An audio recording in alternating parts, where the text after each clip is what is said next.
The grandfather paradox. Can you erase yourself from time? Time travel is fascinating, but it creates serious logical problems. One of the most famous is the grandfather paradox. Imagine you go back in time and prevent your grandfather from meeting your grandmother. If they never meet, your parent is never born. And if your parent is never born, you can't exist. But if you don't exist, who traveled back in time to stop them from meeting? This paradox breaks the logic of cause and effect. Normally, a cause happens first, and the effect follows. But if you change the past, you create a loop where your own existence erases itself. Philosophers have debated possible solutions to this paradox. First, the self-consistency principle. Some physicists, like Igor Novikov, suggest that the universe prevents paradoxes through self-consistency. If time travel is possible, then any actions taken in the past must align with the present and future. This means you would never actually be able to change history in a way that prevents your existence. Your actions would always lead to events unfolding in a way that preserves the timeline. Next, the parallel universes theory. This idea comes from quantum mechanics and the many worlds interpretation. According to this theory, when you change the past, you don't erase your own timeline. Instead, you create a branching timeline, one where your grandfather never meets your grandmother and you are never born. Meanwhile, the original timeline, where you do exist, remains untouched. Then, there's time loops and determinism. Some theories suggest that events are locked in a deterministic cycle.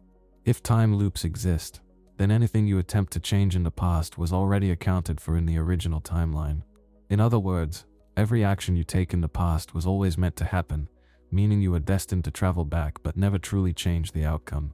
The grandfather paradox raises a deeper question. If altering the past creates logical contradictions, does that mean time travel is impossible? Or does it mean time behaves in ways we do not yet understand? No matter the answer, this paradox forces us to rethink time, causality, and free will. If traveling to the past ever becomes possible, we may finally discover whether paradoxes like this can be resolved, or if they are an unavoidable limit of reality itself. The ship of Theseus. When does something become new? At what point does something stop being itself and become something completely new? This is the question behind the ship of Theseus paradox, a classic thought experiment that challenges how we define identity and change.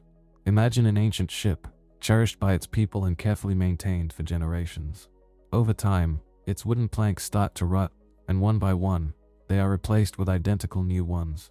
This process continues until, eventually, every single plank, nail, and rope has been swapped out. Now, here's the dilemma. The ship still looks the same, but is it really the same ship? Or has it become something entirely different? This idea doesn't just apply to objects, it applies to you. The human body constantly renews itself. Cells die and regenerate. Your thoughts shift. Your memories fade and reform. Your personality evolves. If every part of you changes over time, are you still the same person you were years ago? Or have you become someone new?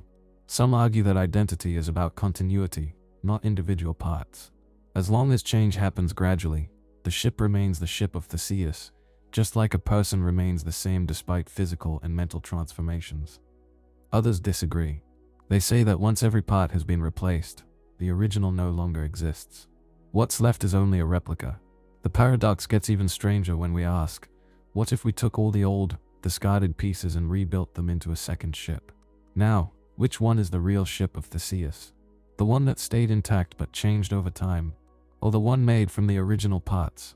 This puzzle applies to more than just ships and people. It raises questions about artificial intelligence, traditions, and even entire nations. It forces us to ask whether identity is a fixed essence or something fluid, shaped by time and transformation. If something constantly changes but still feels like the same thing, does that mean identity is just an illusion? The ship of Theseus makes us rethink what it means to exist over time. Whether we apply it to objects, people, or societies, it leaves us with one unsettling question: how much can change before something stops being what it once was? Zeno's paradoxes. Can motion even exist? At first glance, motion seems obvious. We walk, run, and drive without question. Yet, over 2,000 years ago, the philosopher Zeno of Elea proposed a series of paradoxes that challenged the very concept of movement. If his reasoning is correct, then motion itself may be nothing more than an illusion. One of his most famous paradoxes is Achilles and the tortoise. Suppose the great warrior Achilles races against a slow-moving tortoise, giving the tortoise a small head start. Zeno argued that before Achilles can overtake the tortoise, he must first reach the point where the tortoise started. But by the time he reaches that point, the tortoise has moved slightly forward. Achilles must now reach this new position, but again, the tortoise has advanced. This process continues infinitely, implying that Achilles can never actually catch the tortoise, no matter how fast he runs. Another paradox, the dichotomy, claims that in order to move any distance, one must first reach the halfway point. But before reaching halfway, one must reach a quarter of the way, then an eighth, and so on. Since this sequence divides the journey into an infinite number of steps, it suggests that reaching any destination is impossible. Zeno's arguments challenge our understanding of infinity and division. If space and time can be divided infinitely, does that mean motion requires completing an infinite number of steps? And if so, how do we ever move at all? For centuries, these paradoxes puzzled philosophers and mathematicians. The advent of calculus provided a resolution, suggesting that infinite sums can converge to a finite result, meaning that Achilles does overtake the tortoise. However, Zeno's paradoxes remain relevant in modern physics, particularly in quantum mechanics and the nature of space-time. Ultimately, Zeno forces us to reconsider the nature of movement. Is it continuous, or is reality composed of discrete, indivisible moments? If motion is an illusion, what does that mean for our experience of time and space? The Bootstrap Paradox. Can something exist without an origin? The Bootstrap Paradox is a troubling thought experiment that challenges our understanding of cause and effect. It describes a situation in which an object, idea, or piece of information exists without ever having been created. Instead of having a clear origin, it loops endlessly in time. Imagine a person finds an old book containing detailed instructions on how to build a time machine. They follow the instructions, construct the machine, and travel back in time to give the book to their younger self. The younger version then grows up, follows the instructions, and repeats the cycle. But who wrote the book in the first place? If it was simply passed back and forth through time, it seems to have materialized from nowhere. This paradox extends beyond books to other objects, knowledge, and even people. A musician could learn a song from an older version of themselves, then travel back and teach it to their younger self, creating a loop where the song exists but was never originally composed. If a scientist from the future gives blueprints for an invention to an engineer in the past, and that invention becomes widely known, who actually invented it? The Bootstrap Paradox defies conventional logic because it breaks the fundamental principle of causality. Every effect must have a cause. In a normal sequence of events, something is created at a specific point in time. But in this paradox, the object or information has no identifiable origin, existing only because it is continuously transferred through time. Some interpretations suggest that time might be self-consistent, meaning paradoxical loops like this could exist without contradiction. Others argue that such loops are impossible and that something, some external factor, must intervene to ensure causality remains intact. The paradox raises profound questions about time, information, and reality. If an object can exist without an origin, does that mean reality itself could be caught in a loop? Could our own existence be the result of an event with no clear beginning?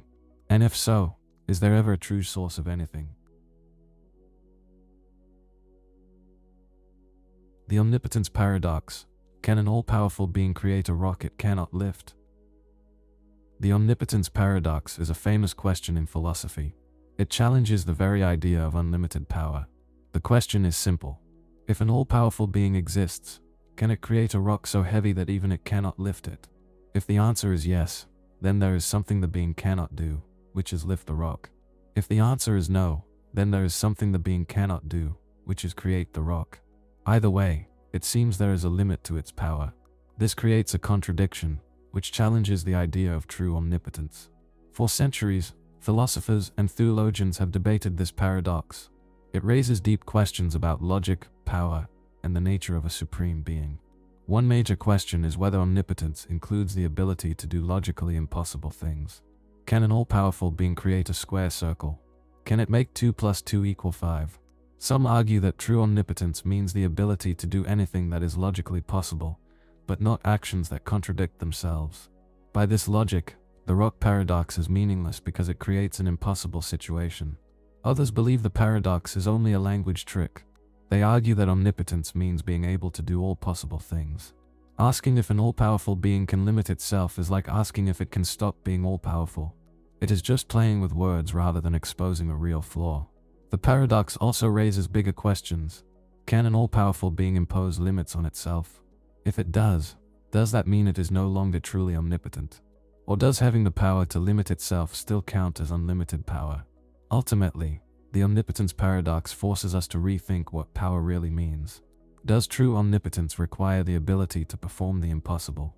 Or is even an all-powerful being bound by logic? And if the very idea of unlimited power leads to contradictions, does that mean true omnipotence is impossible? This paradox may never have a final answer, but it remains one of the most thought-provoking challenges to the idea of absolute power. The quantum suicide paradox. Is there a reality where you always survive? The quantum suicide paradox is a thought experiment based on the strange and counterintuitive rules of quantum mechanics, especially the many worlds interpretation. This idea suggests that if the universe constantly splits into different timelines, there could always be a version of you that survives, no matter what happens. To understand this paradox, imagine a scenario where a person is placed in front of a machine that is controlled by quantum mechanics. This machine has a 50% chance of firing a lethal shot and a 50% chance of doing nothing. The outcome is determined by the state of a quantum particle, meaning the result is completely random at the quantum level. Now, here's where it gets strange. Every time the machine is activated, the universe splits into two. In one version of reality, the person is unharmed. In the other, they die. For outside observers, this looks normal. They see the person survive sometimes and die at other times. But from the perspective of the person in the experiment, they never actually experience their own death. In every reality they remain aware in, they continue to survive, no matter how many times the machine is triggered. This means that, from their point of view, they are effectively immortal. This paradox challenges everything we think we know about life and death. If the many worlds interpretation is correct, does that mean no one ever truly experiences death? Instead of ceasing to exist, do we simply continue in a version of reality where we miraculously survive? And if that is true, does it mean everyone is, in some sense, immortal in at least one timeline?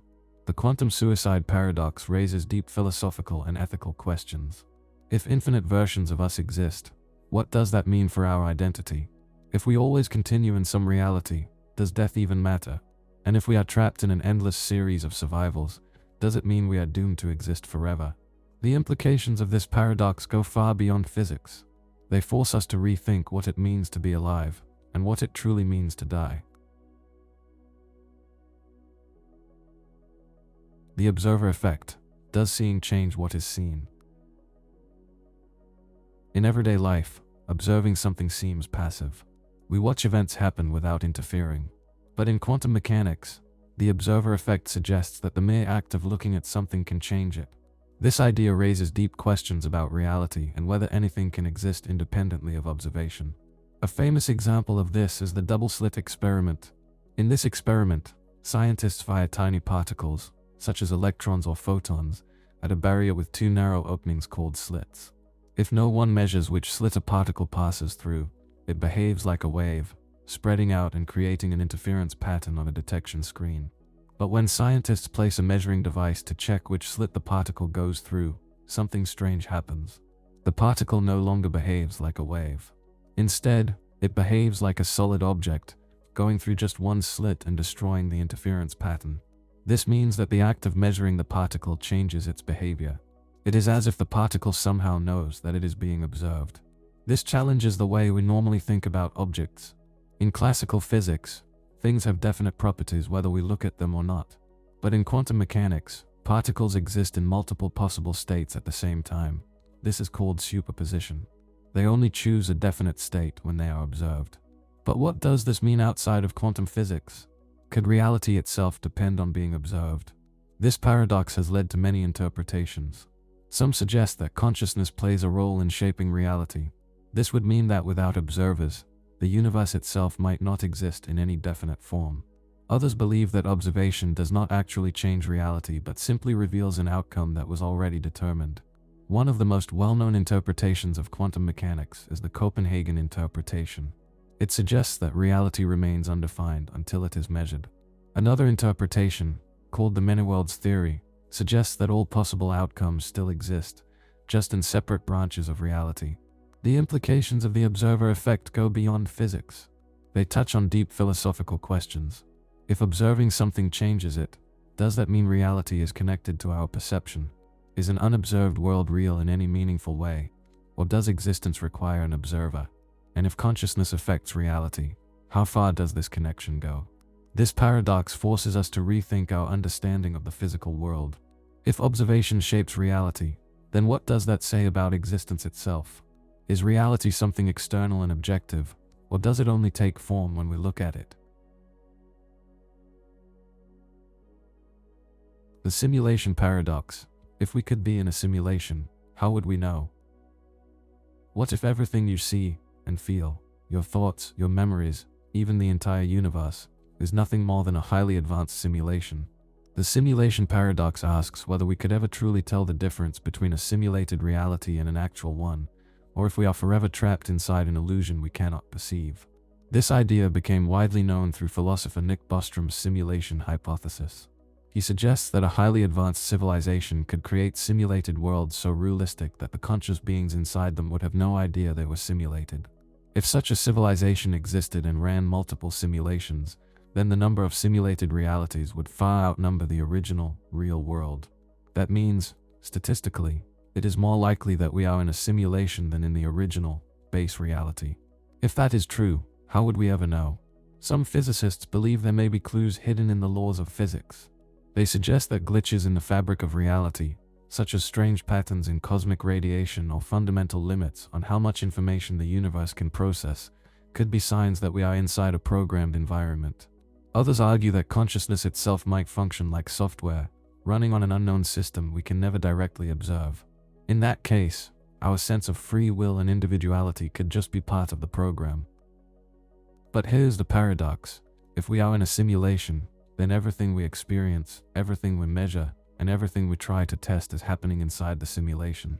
That means any attempt to detect the simulation is still governed by its rules. If the simulation does not want us to find out, it could prevent us from ever discovering the truth. Just as a character in a video game cannot comprehend the computer it runs on, we may be fundamentally unable to perceive anything beyond the boundaries of our own simulated universe. This raises disturbing questions. If we are in a simulation, does anything we do actually matter? Is there a real world beyond this one? If there is, what role do we play in it? And if some higher intelligence created us, does that make it our God? Most unsettling of all, if we somehow found proof that we were in a simulation, what would we do with that knowledge? The simulation paradox forces us to confront the nature of reality itself. If a simulation is so perfect that we cannot tell the difference, then what does real even mean?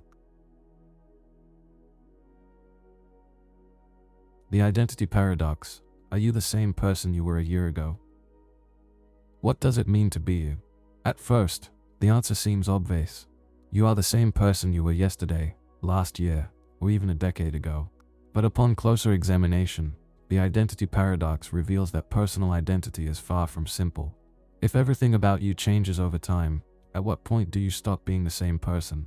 Physically, your body is in constant flux. Cells die and regenerate, and over the course of several years, nearly every atom in your body is replaced. If none of the matter that made up your body 10 years ago remains, can you still say you are the same person?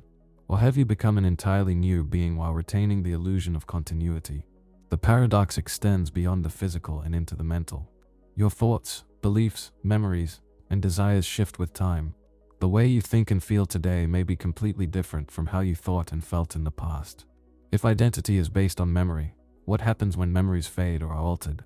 And if identity is based on personality, what about cases where brain injuries or psychological changes make someone unrecognizable in terms of behavior? Some philosophers argue that identity is an illusion.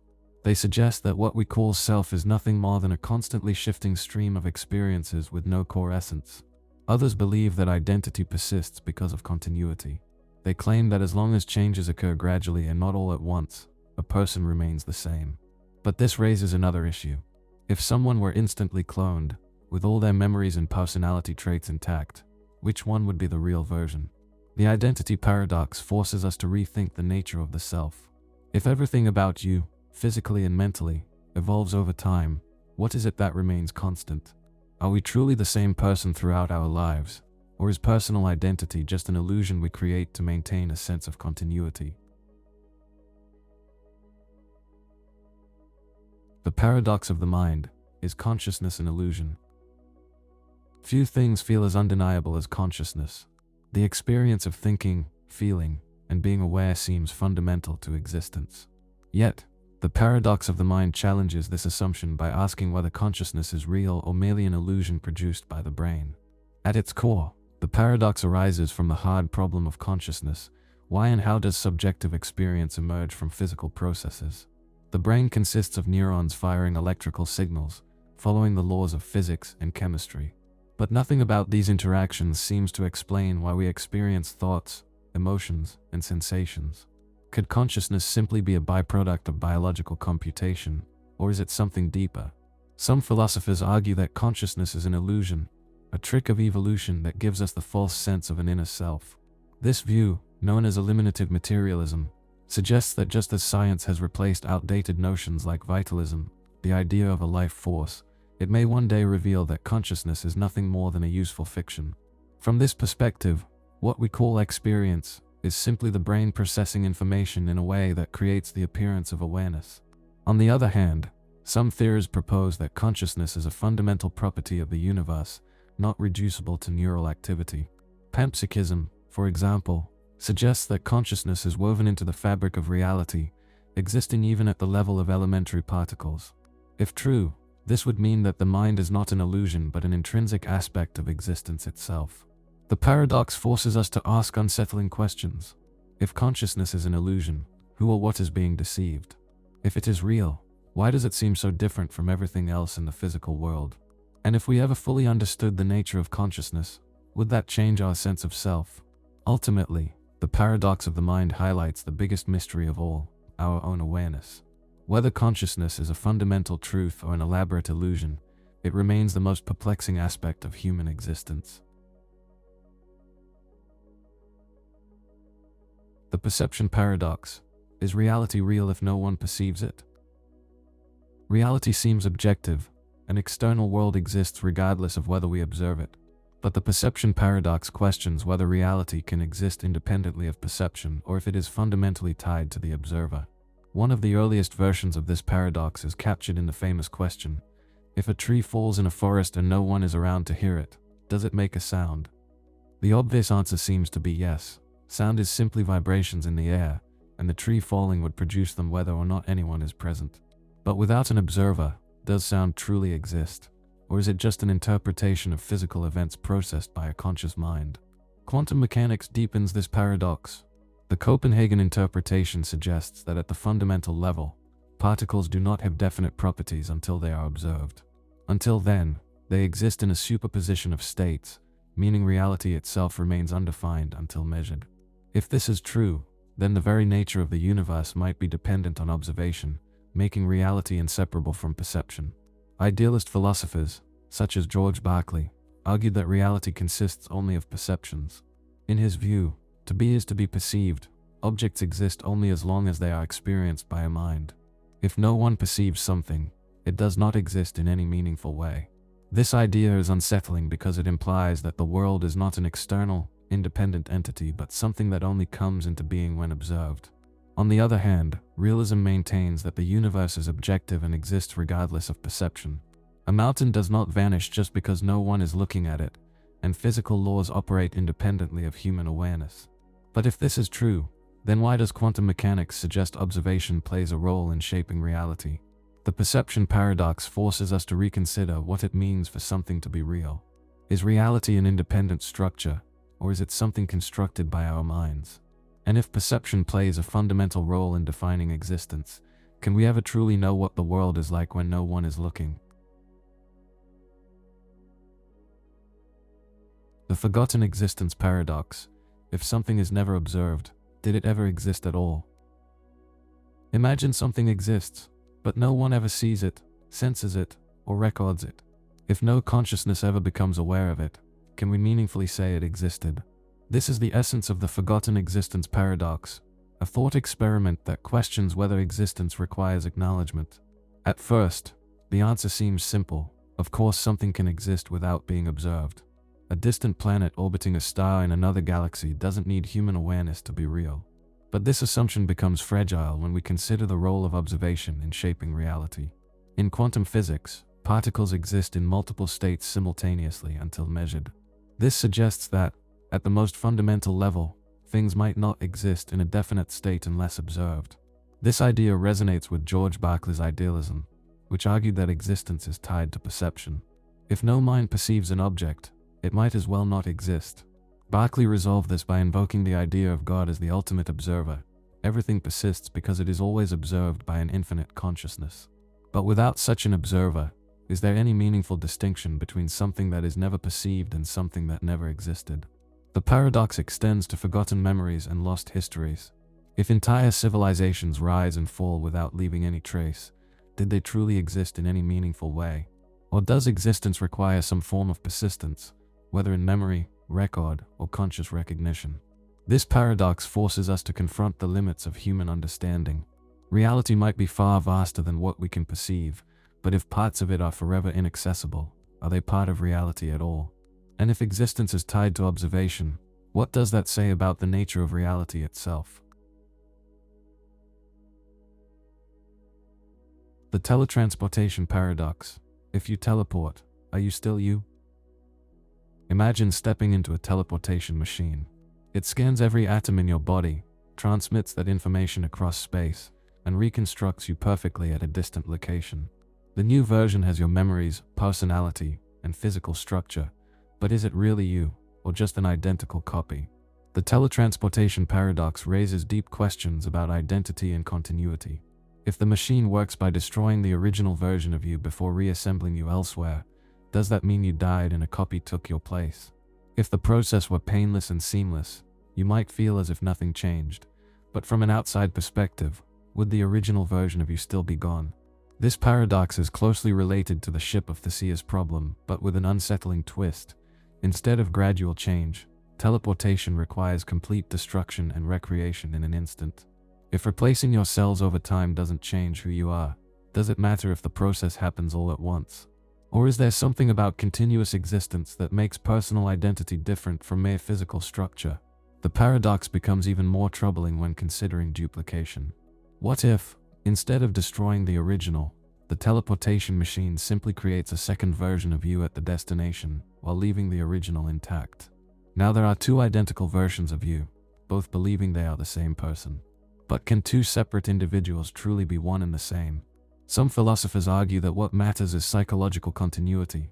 If your thoughts, memories, and personality remain intact, then you are still you, even if your physical form is reassembled from different atoms. Others contend that identity requires a single, uninterrupted existence, and that any process involving destruction, even momentarily, results in death, regardless of whether a perfect copy is made. This paradox also has implications for artificial intelligence. If a digital mind could be copied and transferred, would the original and the copy be the same person? Or would each instance be a separate, conscious being with its own subjective experience? The teletransportation paradox forces us to reconsider what it means to be ourselves. Are we just patterns of information that can be copied and transferred? Or is there something more, some essence of selfhood that makes you uniquely you?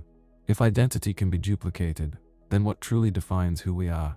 And if teleportation becomes possible, would anyone dare to use it? The eternal recurrence. Are you doomed to live this life forever? Imagine that after your death, the universe resets, and you are born again into the exact same life, with every event unfolding in precisely the same way. Every decision, joy, and sorrow repeats endlessly, with no variation and no memory of having lived before. This is the idea of eternal recurrence, a concept that challenges our perception of time, existence, and personal responsibility. The philosopher Friedrich Nietzsche famously proposed this idea, not necessarily as a literal truth, but as a thought experiment. If you knew you were destined to relive your life over and over, Would you embrace it? Or would the idea fill you with despair? This question forces us to confront whether we live in a way that we would be willing to experience eternally. In a scientific context, some interpretations of cyclical time theories suggest that the universe could be doomed to repeat itself indefinitely. If time is not linear but circular, everything that has ever happened will happen again, in an infinite loop. This idea raises troubling questions. If the same exact chain of events will always occur, does free will truly exist? Or is everything predetermined, with each of us endlessly following a script that we can never change? Some interpretations view eternal recurrence not as a burden but as a call to live more meaningfully. If our actions are repeated forever, does that mean they hold infinite significance? Does the knowledge that everything recurs change how we view regret, responsibility, and the pursuit of happiness? The paradox of eternal recurrence forces us to consider the nature of time and identity. If we are destined to live the same life an infinite number of times, does that make each moment more meaningful or meaningless? And if this cycle is truly inescapable, how should we live knowing that our choices, whether good or bad, will echo forever? The time travel paradox. Can you create your own future self? Time travel is a staple of science fiction, but if it were possible, it would raise profound logical contradictions. The time travel paradox questions whether one could travel to the past and influence events in a way that ultimately creates, or even replaces, their own future self. Imagine a young scientist who, at the age of 25, is visited by an older version of themselves from the future. The older version provides them with detailed instructions on how to build a time machine. The young scientist follows the steps, grows older, and eventually travels back in time to meet their younger self, thus ensuring that the cycle repeats. But where did the knowledge of how to build the time machine originate? There seems to be no original inventor. The information simply loops in time without an identifiable source. This paradox mirrors the Bootstrap Paradox, in which an object or piece of information exists without ever being created. But in this case, the paradox applies directly to identity. If a time traveler could meet their younger self and shape their own future, is there still a continuous self? Or does time travel fundamentally break the concept of personal identity? Some theories suggest that time travel must obey self-consistency, meaning any actions taken in the past must lead to the same future, preventing paradoxes from occurring. Others propose that traveling to the past might create branching timelines, meaning that altering the past doesn't change one's own future but instead generates a new, separate reality. There is also the question of physical continuity. If you meet your past self, are you interacting with the same person, or does time travel create a duplicate of you? And if you replace your younger self entirely, do you truly remain you, or does your identity dissolve into an endless cycle of replacement? The time travel paradox forces us to question the very nature of time, causality, and selfhood. If time loops are possible, does that mean identity itself is circular? And if the past and future can influence each other in infinite loops, is there ever truly a beginning or an end? If time itself is a construct shaped by perception, does traveling through it change who we are? The paradox of self-deception. Can you knowingly lie to yourself? Lying is a deliberate act, an intentional distortion of the truth. But what happens when the person being deceived is the same as the one doing the deceiving? The paradox of self-deception questions whether it is possible to consciously believe something while also knowing it is false. At first, self-deception seems absurd. How can someone simultaneously hold two contradictory beliefs, both knowing the truth and believing a lie? If a person knowingly deceives themselves, then they are aware of the truth, which means they are not truly deceived. But if they are successfully deceived, then they must be unaware of the truth, meaning they did not knowingly lie to themselves in the first place. This logical contradiction makes self-deception paradoxical. One explanation is that the mind operates on multiple levels. A person may suppress unwanted truths on a subconscious level while maintaining a consciously constructed belief. For example, someone in a failing relationship might convince themselves that everything is fine, even while deep down, they know it is not. Their conscious mind embraces the comforting facade, while the subconscious mind holds the inconvenient truth. But if part of them still knows the truth, is it truly deception, or just willful ignorance? Another theory suggests that self-deception works through compartmentalization, holding contradictory beliefs in separate mental spaces, never allowing them to directly conflict. A gambler might believe they have control over chance while also acknowledging, in a different context, that gambling is based on randomness. By keeping these beliefs separate, they avoid directly confronting the contradiction. The paradox raises deep questions about rationality and identity.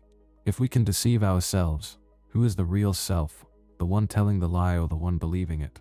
Does self-deception require an internal split between different parts of our mind? And if we are capable of lying to ourselves so convincingly, how can we ever be certain that what we believe is actually true? The paradox of self-deception forces us to confront the limits of self-awareness.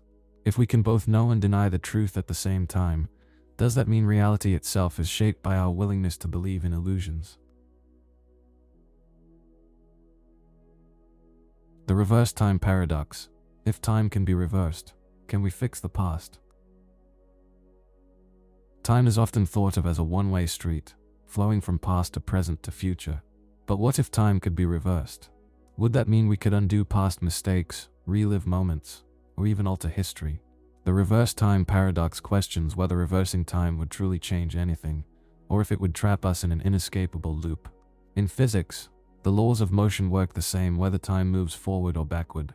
If you watched a film of two billiard balls colliding, you wouldn't necessarily know if the footage was playing forward or in reverse. This suggests that, at a fundamental level, nature does not inherently prefer one direction of time over another. However, in everyday life, time appears to move irreversibly due to entropy, the tendency of systems to move from order to disorder. If time were reversed, entropy would also reverse, meaning broken objects would mend themselves, people would grow younger, and events would seemingly undo themselves. But would reversing time allow us to change the past, or would everything play out exactly as it did before, just in reverse? If time ran backward, would we be aware of it, or would our memories also reset, making us unable to recognize that time had changed? If that's the case, then reversing time may not be any different from letting it move forward. It would still be a predetermined sequence of events, just in the opposite order. Another problem arises when considering free will. If we reverse time, does that mean our choices would be undone as well? If every action must unfold precisely as it did before, then reversing time wouldn't allow us to alter the past. It would simply replay events in reverse without giving us any control. The reverse time paradox forces us to question whether time is truly a flowing entity or merely an illusion created by perception. If time could be rewound, would it change anything at all? Or would we simply relive the same sequence of events forever, never realizing that time itself had reversed? Schrödinger's cat. Can something be both alive and dead? One of the most famous paradoxes in quantum mechanics, Schrödinger's cat, challenges our understanding of reality by suggesting that something can exist in two contradictory states at once, until observed. This paradox highlights the strange and counterintuitive nature of quantum superposition. Imagine a cat placed inside a sealed box with a device containing a radioactive atom, a Geiger counter, and a vial of poison. If the atom decays, the Geiger counter detects it, triggering the release of the poison, killing the cat. If the atom does not decay, the cat remains alive. Because quantum mechanics tells us that unmeasured particles exist in multiple states simultaneously, the atom is both decayed and not decayed at the same time. If this logic extends to the whole system, the cat is both alive and dead, until someone opens the box to observe it. This paradox was proposed by physicist Erwin Schrödinger to illustrate the problem of applying quantum mechanics to everyday objects. In the microscopic world, particles do not have definite states until they are measured, existing instead in a superposition of possibilities. But in the macroscopic world, objects seem to have fixed states. Where, then, is the boundary between quantum uncertainty and classical reality?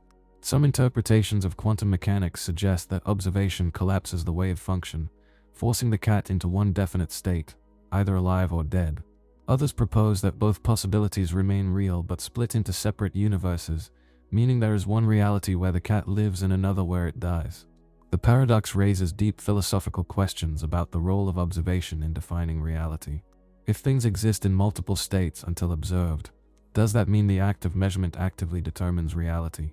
And if observation is required to bring something into existence, how much of what we consider real is shaped by our perception? Schrödinger's cat forces us to reconsider the nature of existence itself. If a cat can be both alive and dead in a quantum state, what does that mean for everything else we assume to be definite? The twin paradox. Does time move differently for two identical beings? The twin paradox is a thought experiment from Einstein's theory of relativity that challenges our understanding of time. It suggests that two identical twins can age at different rates depending on their movement through space, raising the question, is time truly universal, or does it change based on perspective? Imagine one twin stays on Earth while the other boards a spaceship traveling at near light speed. After years of high-speed travel, the spacefaring twin returns to Earth, only to find that their sibling has aged significantly more than they have. While only a few years passed for the traveling twin, decades may have passed for the twin who remained on Earth. This strange outcome is a direct consequence of time dilation, a fundamental prediction of Einstein's special relativity. According to relativity, time slows down for objects moving at speeds close to the speed of light relative to a stationary observer. To the twin on the spaceship, their own clock seems to tick normally, but to an observer on Earth, that same clock appears to be running much slower. Because the traveling twin experiences less passage of time, they return home biologically younger than their earthbound counterpart.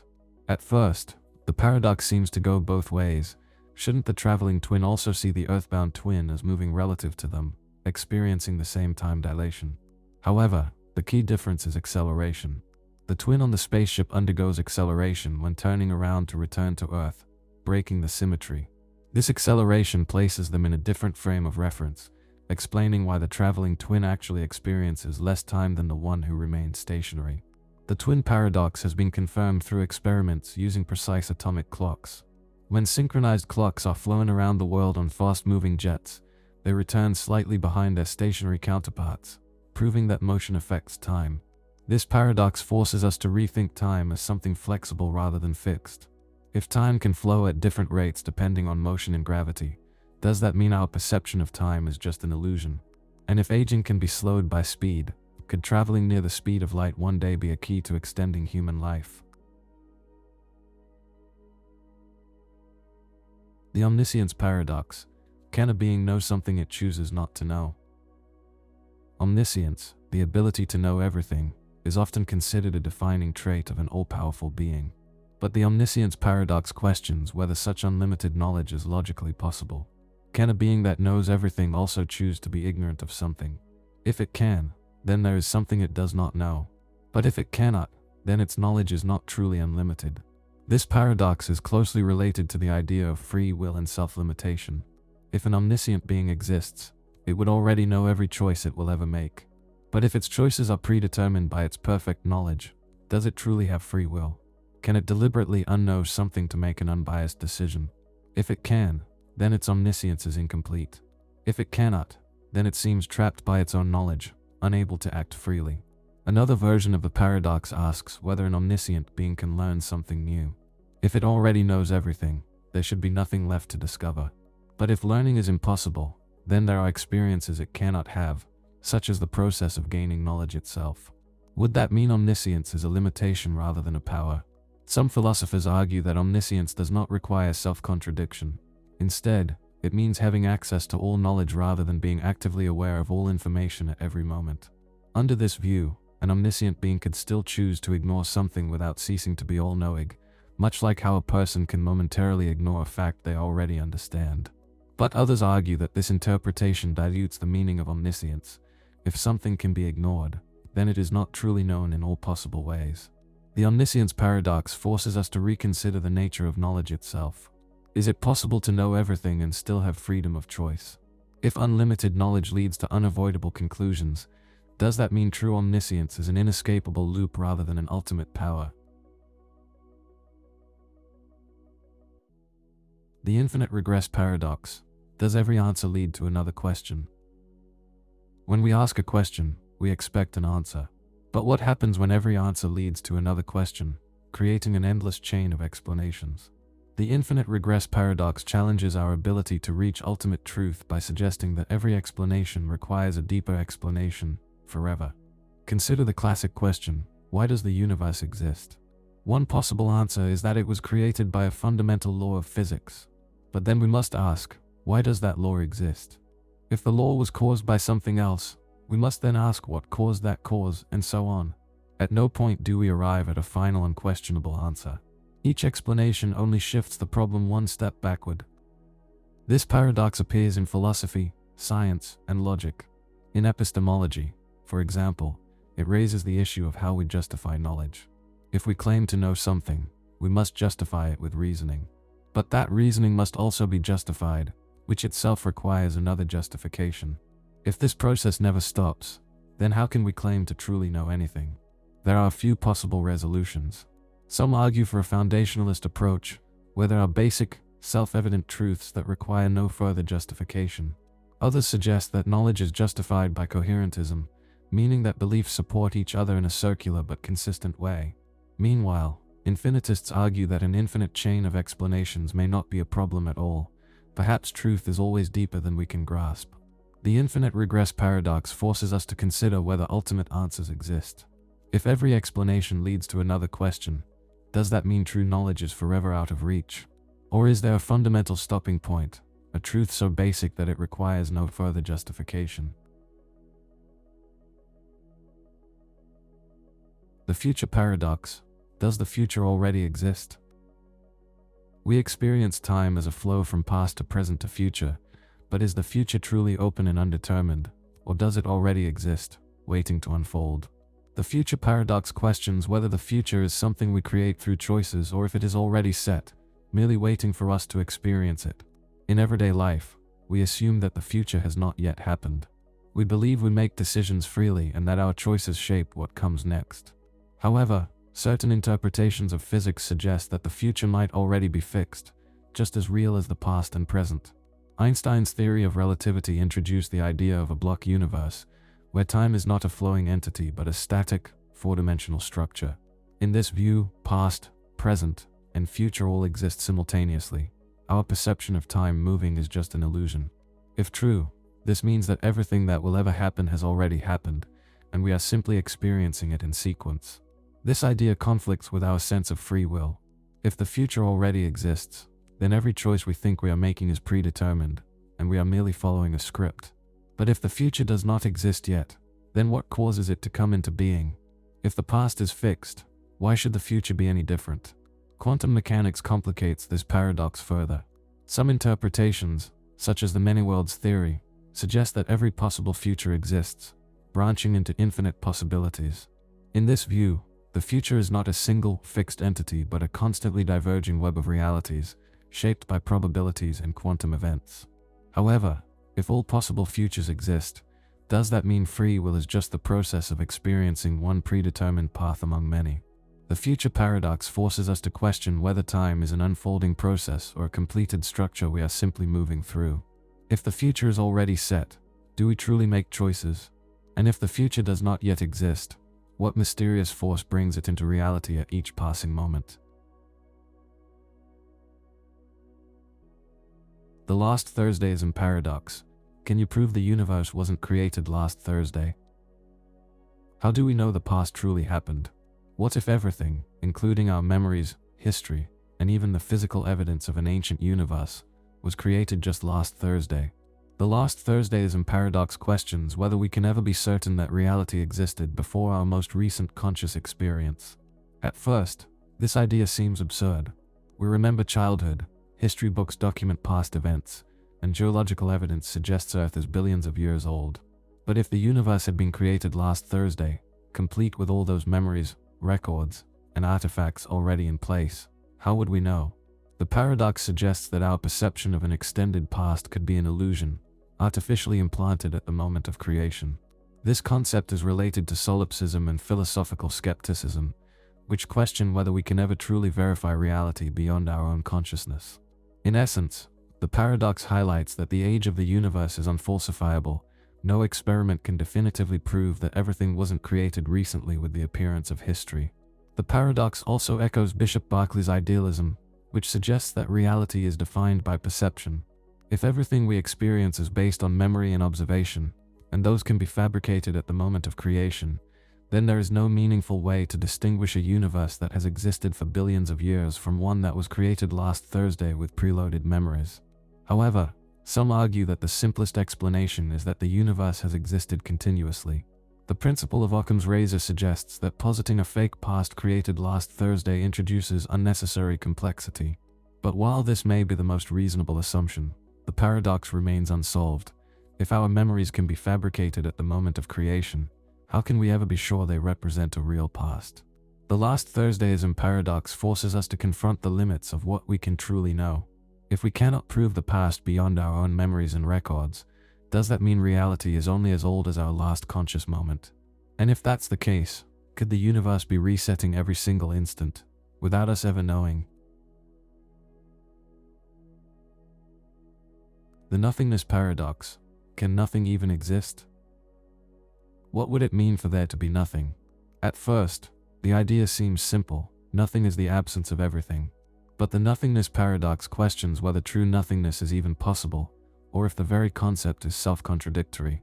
If we try to imagine a state of absolute nothingness, no matter, no space, no time, no laws of physics, we run into a problem. If nothingness were real, then it would have to exist in some way.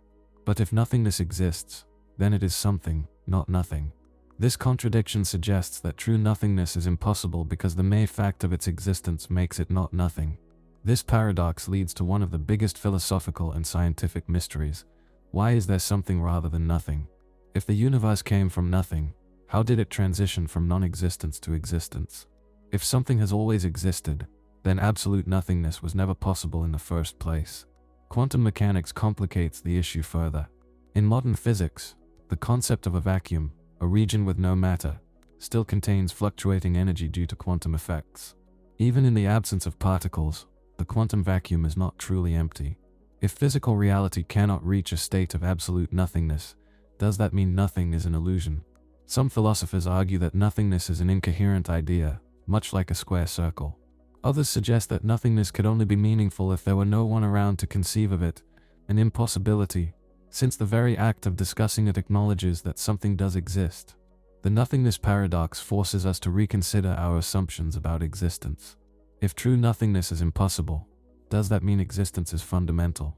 And if something must always exist, does that imply the universe, or some form of reality, has no true beginning or end? The end of time paradox. Will time ever cease to exist? Time feels like an unstoppable force, carrying everything forward without pause. But is time itself something that could end? The end of time paradox questions whether time is a fundamental aspect of reality or merely a human construct that could one day disappear. One way to approach this paradox is to ask, what would it mean for time to end? If time suddenly stopped, would anything exist in a meaningful way?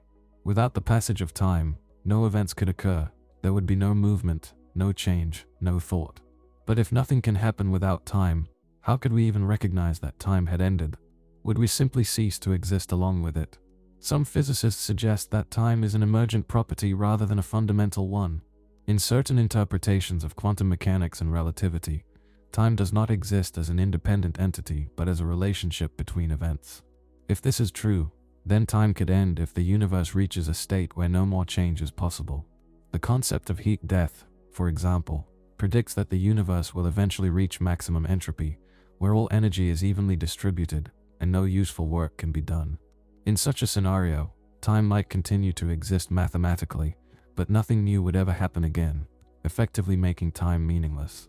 On a more metaphysical level, the paradox raises questions about whether time is simply a mental construct. Some argue that what we experience as time is merely a way for our brains to process change. If consciousness ceased to exist, would time still have any meaning? Or would the universe simply exist in a timeless state, beyond human perception?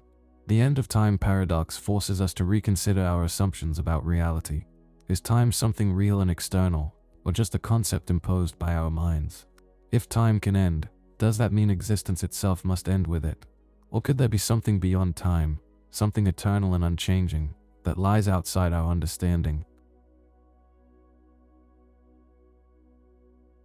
Russell's paradox. Can a set contain itself? In mathematics and logic, sets are a way of organizing objects. A set can contain numbers, words, or even other sets. But Bertrand Russell discovered a contradiction in this system, one that challenges the very foundation of set theory. This contradiction is now known as Russell's paradox. To understand the paradox, consider the idea of sets that do not contain themselves.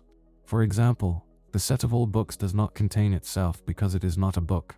Similarly, the set of all apples does not contain itself because it is not an apple. But now, we ask a crucial question: what about the set of all sets that do not contain themselves? If this set does not contain itself, then by definition, it should be included in itself. But if it does contain itself, then it contradicts its own rule, because it is supposed to contain only sets that do not contain themselves. This creates a logical contradiction. The set both must and must not contain itself at the same time. Russell's paradox is not just an abstract curiosity. When it was discovered, it revealed fundamental inconsistencies in naive set theory, the basic framework mathematicians were using at the time. If sets could be defined without restriction, contradictions like this could arise, making the entire system unstable. This paradox forced mathematicians to refine their understanding of set theory, leading to the development of more rigorous formal systems, such as Zermelo-Fraenkel set theory, which introduced rules to prevent self-referential contradictions. More broadly, the paradox raises deep questions about self-reference and logical consistency. Can a system ever fully describe itself without contradiction? And if fundamental mathematics can contain paradoxes, what does that imply about the limits of logic and formal reasoning? Russell's paradox illustrates that even the most basic assumptions in logic must be carefully examined. It reminds us that the foundations of mathematics are not always as solid as they appear, and that contradictions can emerge where we least expect them. The lottery paradox. Why do we believe single unlikely events won't happen, but one must? Probability is a fundamental part of decision-making. We rely on it to assess risks, evaluate evidence, and predict outcomes. But the lottery paradox highlights a contradiction in how we think about probability, belief, and certainty. Imagine a fair lottery with 1 million tickets, where each ticket has an incredibly slim chance of winning, just 1 in 1 million. If asked about any specific ticket, we would reasonably conclude that it will not win. Since this reasoning applies equally to every ticket, we might be tempted to believe that no ticket will win at all. But this is clearly false. One ticket must win. The paradox arises because we simultaneously accept two conflicting ideas: that each individual ticket is almost certainly a loser, and yet, we know that one of them must win. The paradox exposes a problem with how we assign rational belief. If it is reasonable to believe that a single ticket will not win, and we apply this reasoning consistently, we end up with an incorrect conclusion about the entire lottery. This challenges the assumption that we can simply extend probabilistic reasoning from individual cases to the whole system. One possible resolution is that belief should not be treated as absolute certainty. Instead of believing that each ticket will lose, we might say that it is merely highly unlikely to win. This shift from binary belief to degrees of confidence avoids the paradox. Another approach is to recognize that rational belief must be sensitive to the structure of the argument. What applies to individual cases does not always apply to the whole.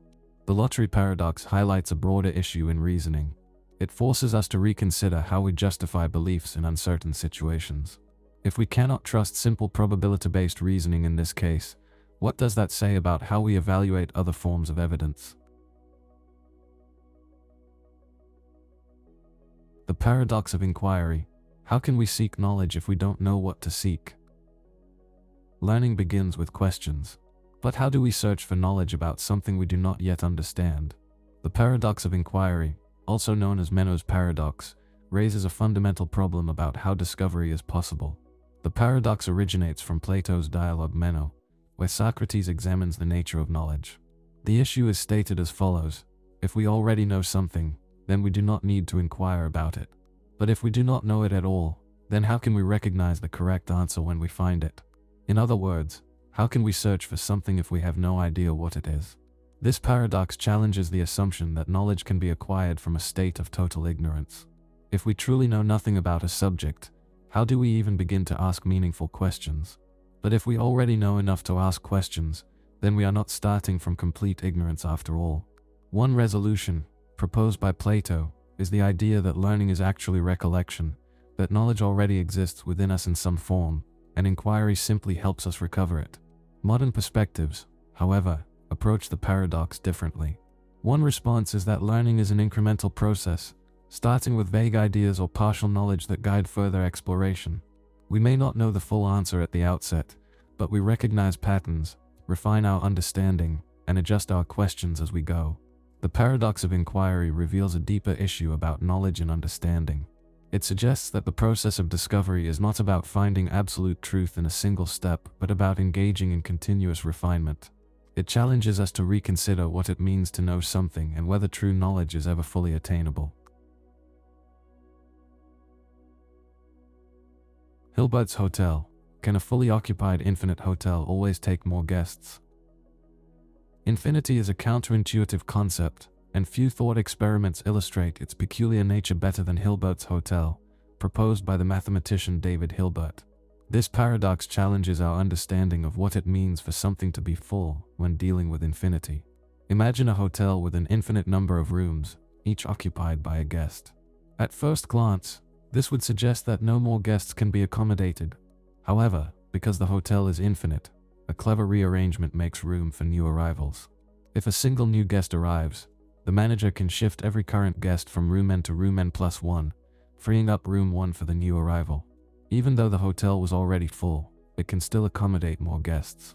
The paradox becomes even stranger when an infinite number of new guests arrive. Instead of shifting each guest by one room, they can be moved to room 2n, placing all existing guests in even-numbered rooms and freeing up every odd-numbered room for the new arrivals. Despite the hotel being full, it can always expand to fit more. Hilbert's Hotel highlights a key difference between finite and infinite sets. In a finite hotel, once every room is occupied, no more guests can be admitted. But with an infinite set, adding more elements does not necessarily increase its size in a meaningful way. This concept is crucial in set theory, where different sizes of infinity exist, some larger than others. The paradox forces us to reconsider the nature of numbers and space. It shows that our intuitions about size and capacity do not apply in the same way when dealing with infinity. If an infinite hotel is always full yet always has room, what does that say about the concept of limits and constraints in mathematics? The Sleeping Beauty Paradox. How should probability work when memory is erased? Probability is meant to measure uncertainty, but what happens when our ability to track events is compromised? The Sleeping Beauty Paradox presents a scenario where memory loss creates ambiguity about how we should interpret probability. The paradox works as follows. Sleeping Beauty is put to sleep on Sunday. A fair coin is flipped. If it lands on heads, she is awakened once on Monday and then put back to sleep, never to be awakened again.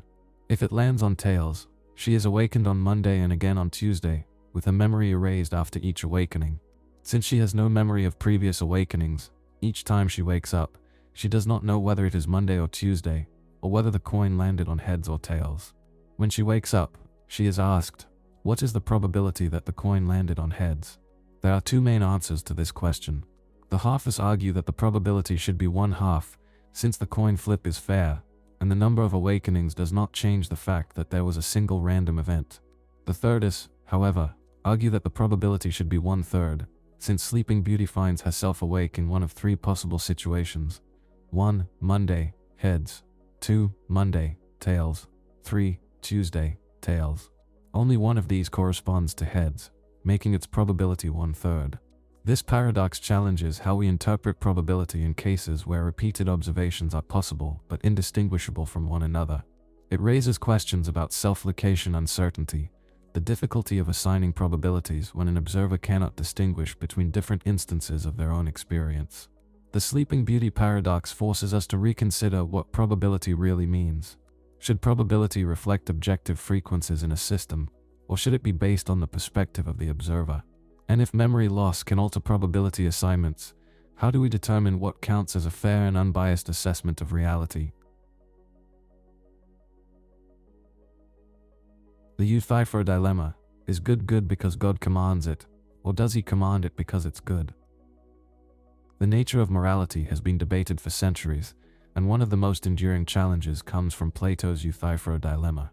This paradox questions whether moral values are grounded in divine authority or if they exist independently of it. The dilemma is presented in two parts. If something is good simply because God commands it, then morality appears arbitrary. Whatever God declares as good would automatically become so, even if it included acts we might otherwise consider immoral. On the other hand, if God commands something because it is inherently good, then morality exists independently of divine will. suggesting that moral truths stand on their own and do not require God to define them. The first option, morality based solely on divine command, raises concerns about the arbitrariness problem. If moral values are determined purely by God's will, then they could have been different. Acts such as kindness or justice would only be good because God happened to declare them so, and if he had chosen otherwise, cruelty could have been moral instead. This view makes morality contingent and undermines the idea that ethical principles are intrinsically meaningful. The second option, morality existing independently of God, introduces the independence problem. If moral values exist apart from divine authority, then they must be based on something beyond God's will, implying that moral truth is separate from religious belief. This raises the question, if moral laws exist on their own, does that mean they are binding even for God? And if so, what is their source? Different philosophical and theological perspectives have attempted to resolve the dilemma. Some argue for a modified version of divine command theory, where God's nature itself is inherently good, making his commands necessarily aligned with morality. Others claim that moral truths arise from rational principles, human flourishing, or social cooperation rather than divine decree. The Euthyphro dilemma forces us to examine the foundations of ethics. If morality is not arbitrary, but also not dependent on divine will, then what determines what is right and wrong? And if moral values are absolute, what gives them their authority? The causal loop. Can the past be created by the future? Causality, the relationship between cause and effect, is a fundamental principle of how we understand the world. But what happens when an event is both its own cause and effect? The causal loop paradox presents a scenario in which the future influences the past, creating a self-contained cycle with no clear origin. A causal loop occurs when an event in the present causes an event in the future, which in turn causes the original event in the past. This creates a closed cycle where there is no first cause. Each event is both the result of and the reason for the other. A classic example is the case of a person who receives knowledge from an older version of themselves after time travel. They later grow older, travel back in time, and pass on the same knowledge to their younger self. The information appears to exist independently of any origin, trapped in an infinite loop. This paradox raises fundamental questions about the nature of time and causality. If an object, idea, or event can exist without an identifiable beginning, does that break the principle of causation? Or does it suggest that time is structured in a way that allows for self-contained consistency without an external cause? One possible resolution is that causal loops are allowed as long as they remain logically consistent. If no contradictions arise within the loop, then it may not require an external explanation. However, this challenges the traditional view that all events must have an initial cause. It also raises questions about free will. If future actions determine past events, can any choices be truly independent? The causal loop paradox forces us to reconsider whether time must always move in a linear sequence or whether it might instead form closed, self-sustaining structures. If time loops are possible, does that mean some information or objects can exist without ever having been created in the first place? The dichotomy paradox. Can you ever reach a destination if you must always go halfway first? Motion seems straightforward. To get from one place to another, you simply move forward until you arrive. However, the dichotomy paradox, first proposed by the philosopher Zeno of Elea, challenges this assumption by suggesting that reaching any destination requires completing an infinite number of steps, making motion itself appear impossible. The paradox is structured as follows.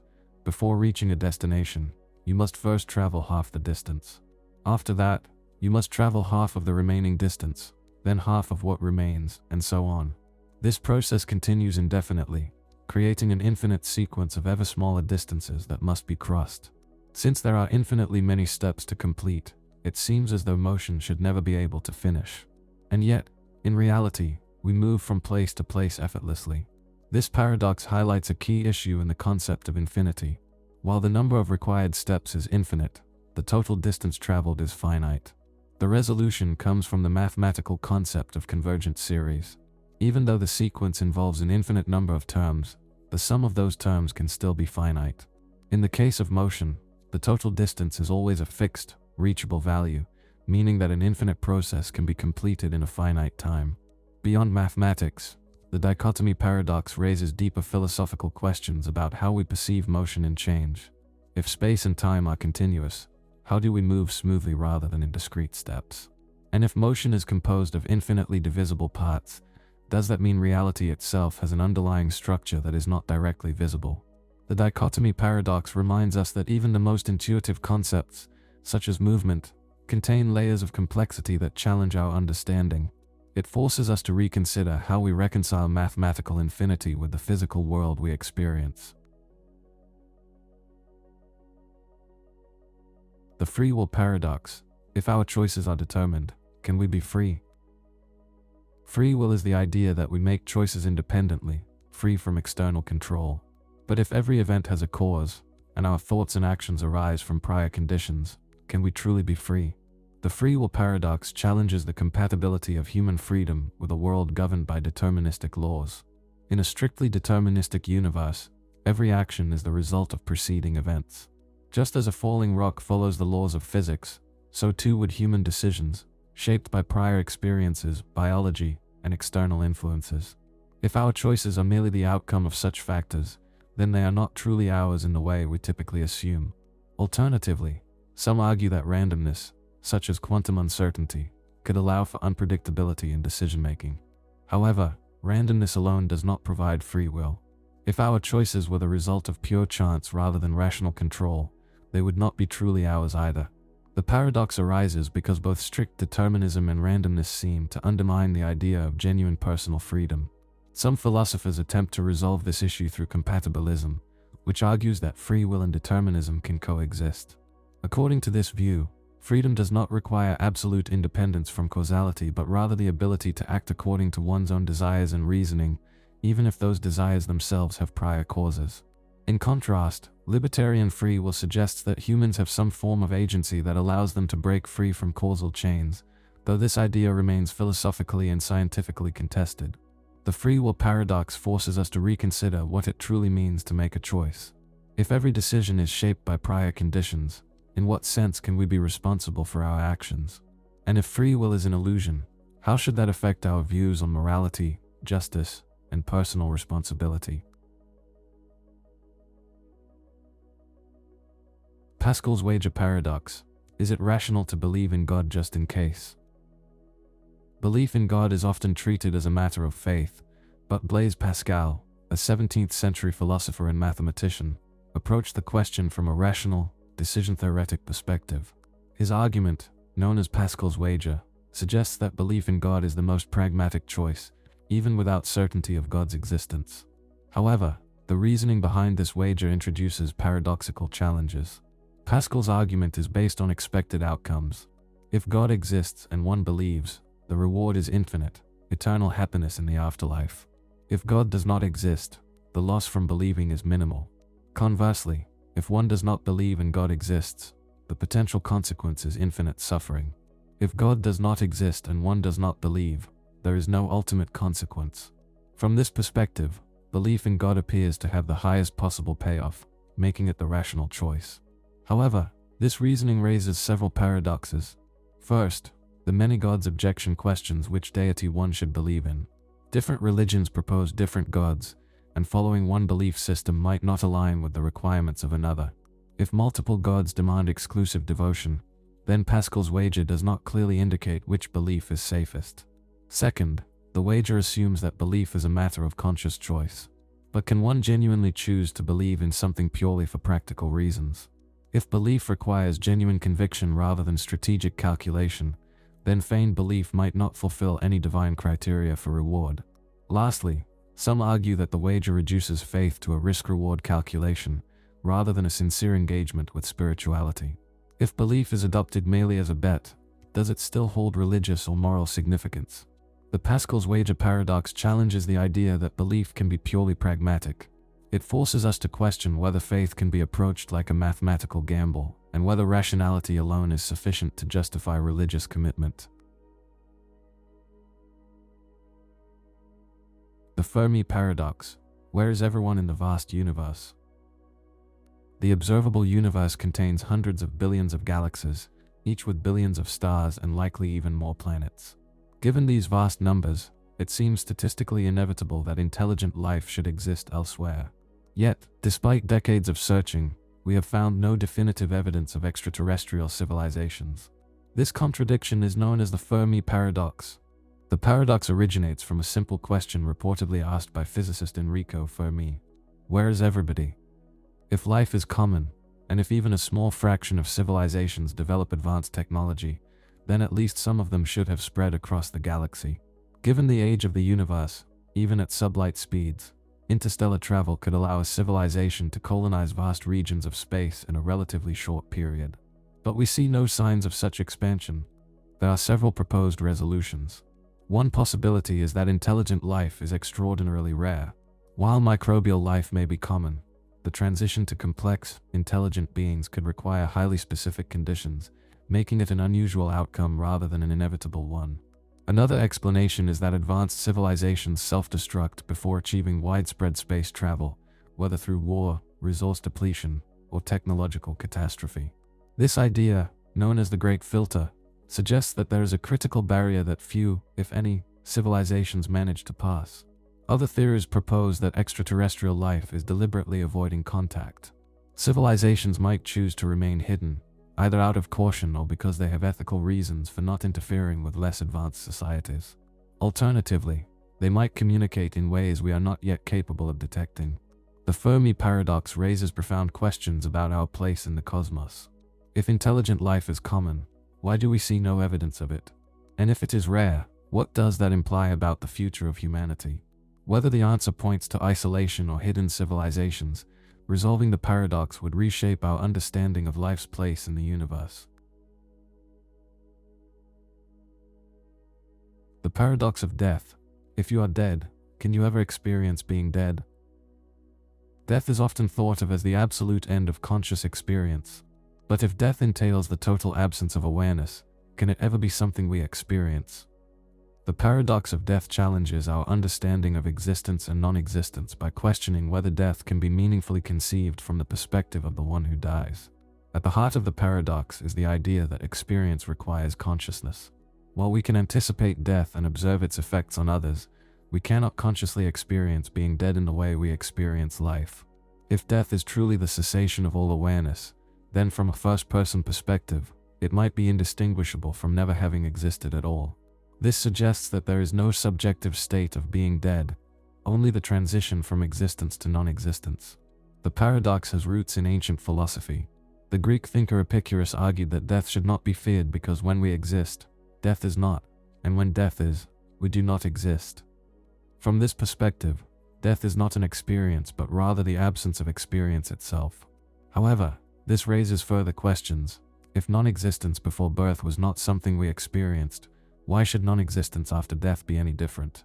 And yet, while we do not remember our pre-birth non-existence, we seem to view death as something deeply significant, despite the possibility that it might be an identical state. Some thinkers suggest that the fear of death is not about being dead, but about the loss of potential future experiences. Others explore the idea that death is not a single event but a process, one that raises complex issues about identity, consciousness, and the passage of time. The paradox of death forces us to confront the limits of subjective experience. If we cannot experience non-existence, does that mean death is nothing to us? Or does the very fact that we contemplate it suggest that the end of consciousness is more complex than it appears? The Frankenstein paradox. If we create AI smarter than us, are we its gods? As artificial intelligence advances, we move closer to creating machines that could surpass human intelligence. This possibility raises a profound question. If we create an entity that is more intelligent, capable, and autonomous than we are, what is our relationship to it?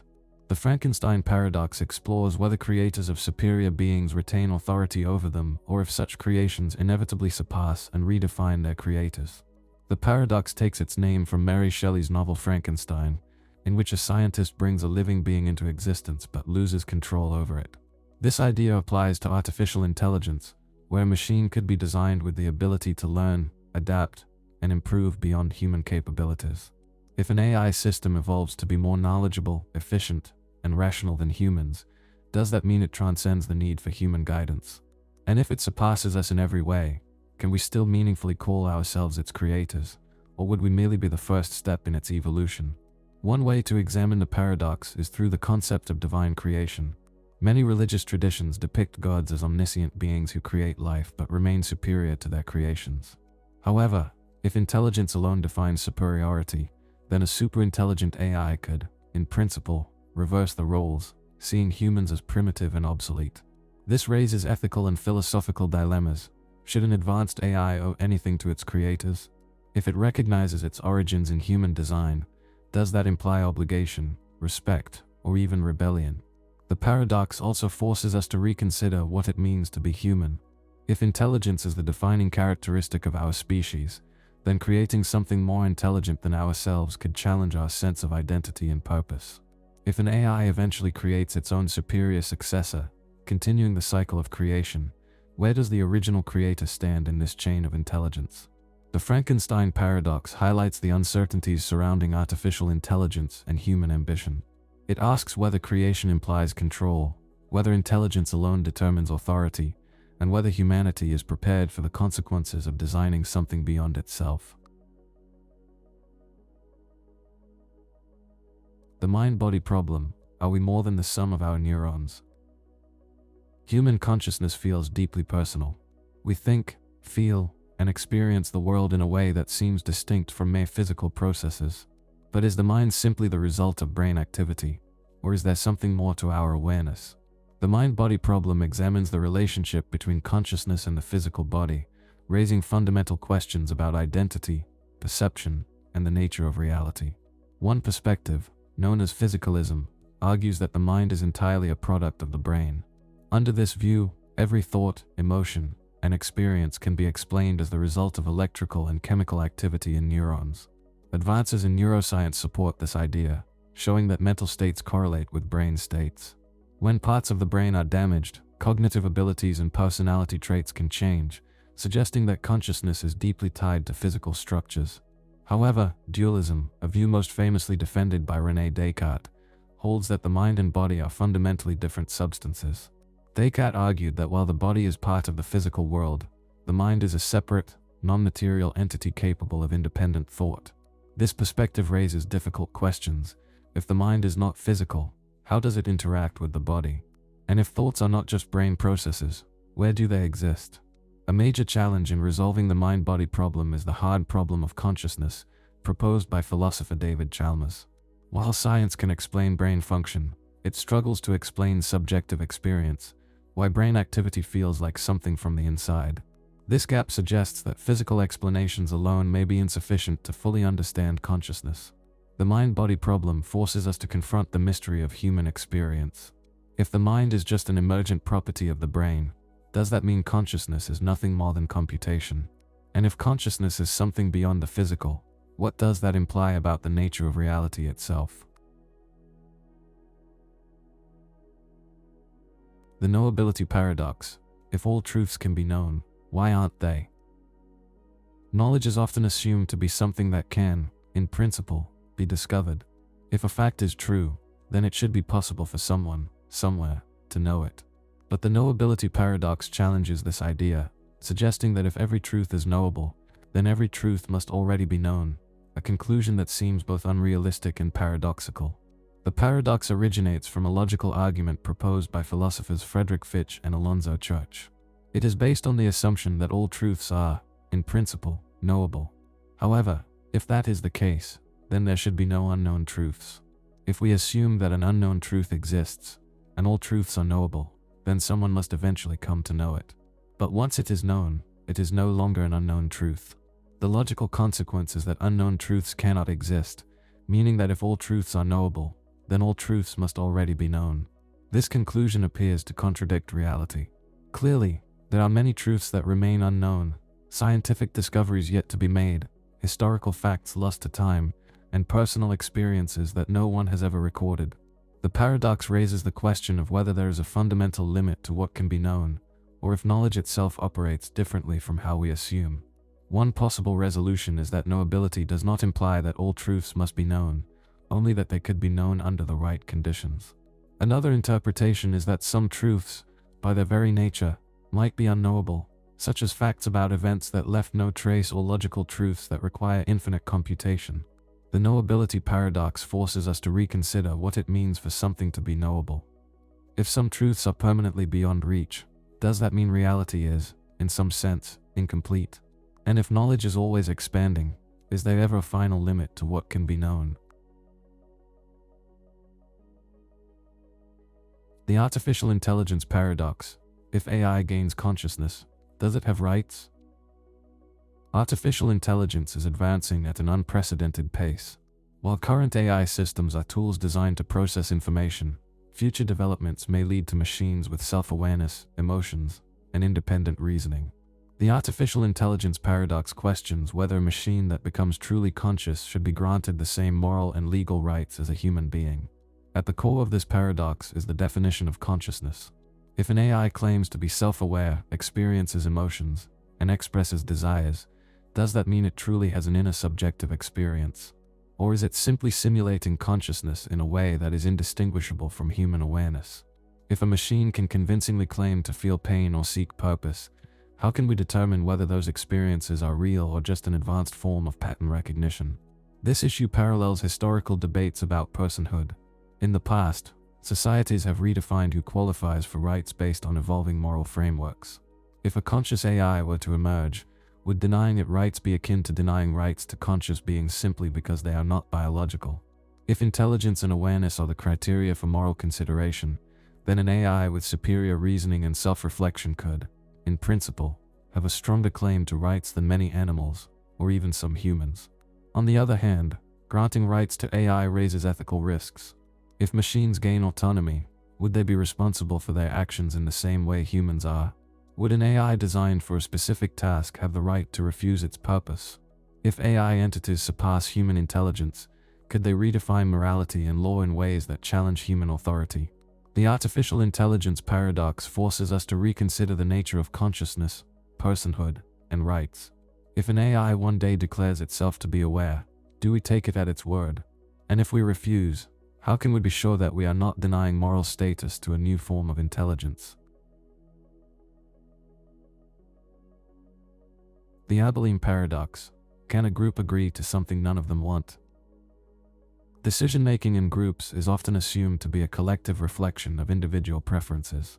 However, the Abilene paradox reveals a situation in which a group can collectively agree on a course of action that none of its members actually desire.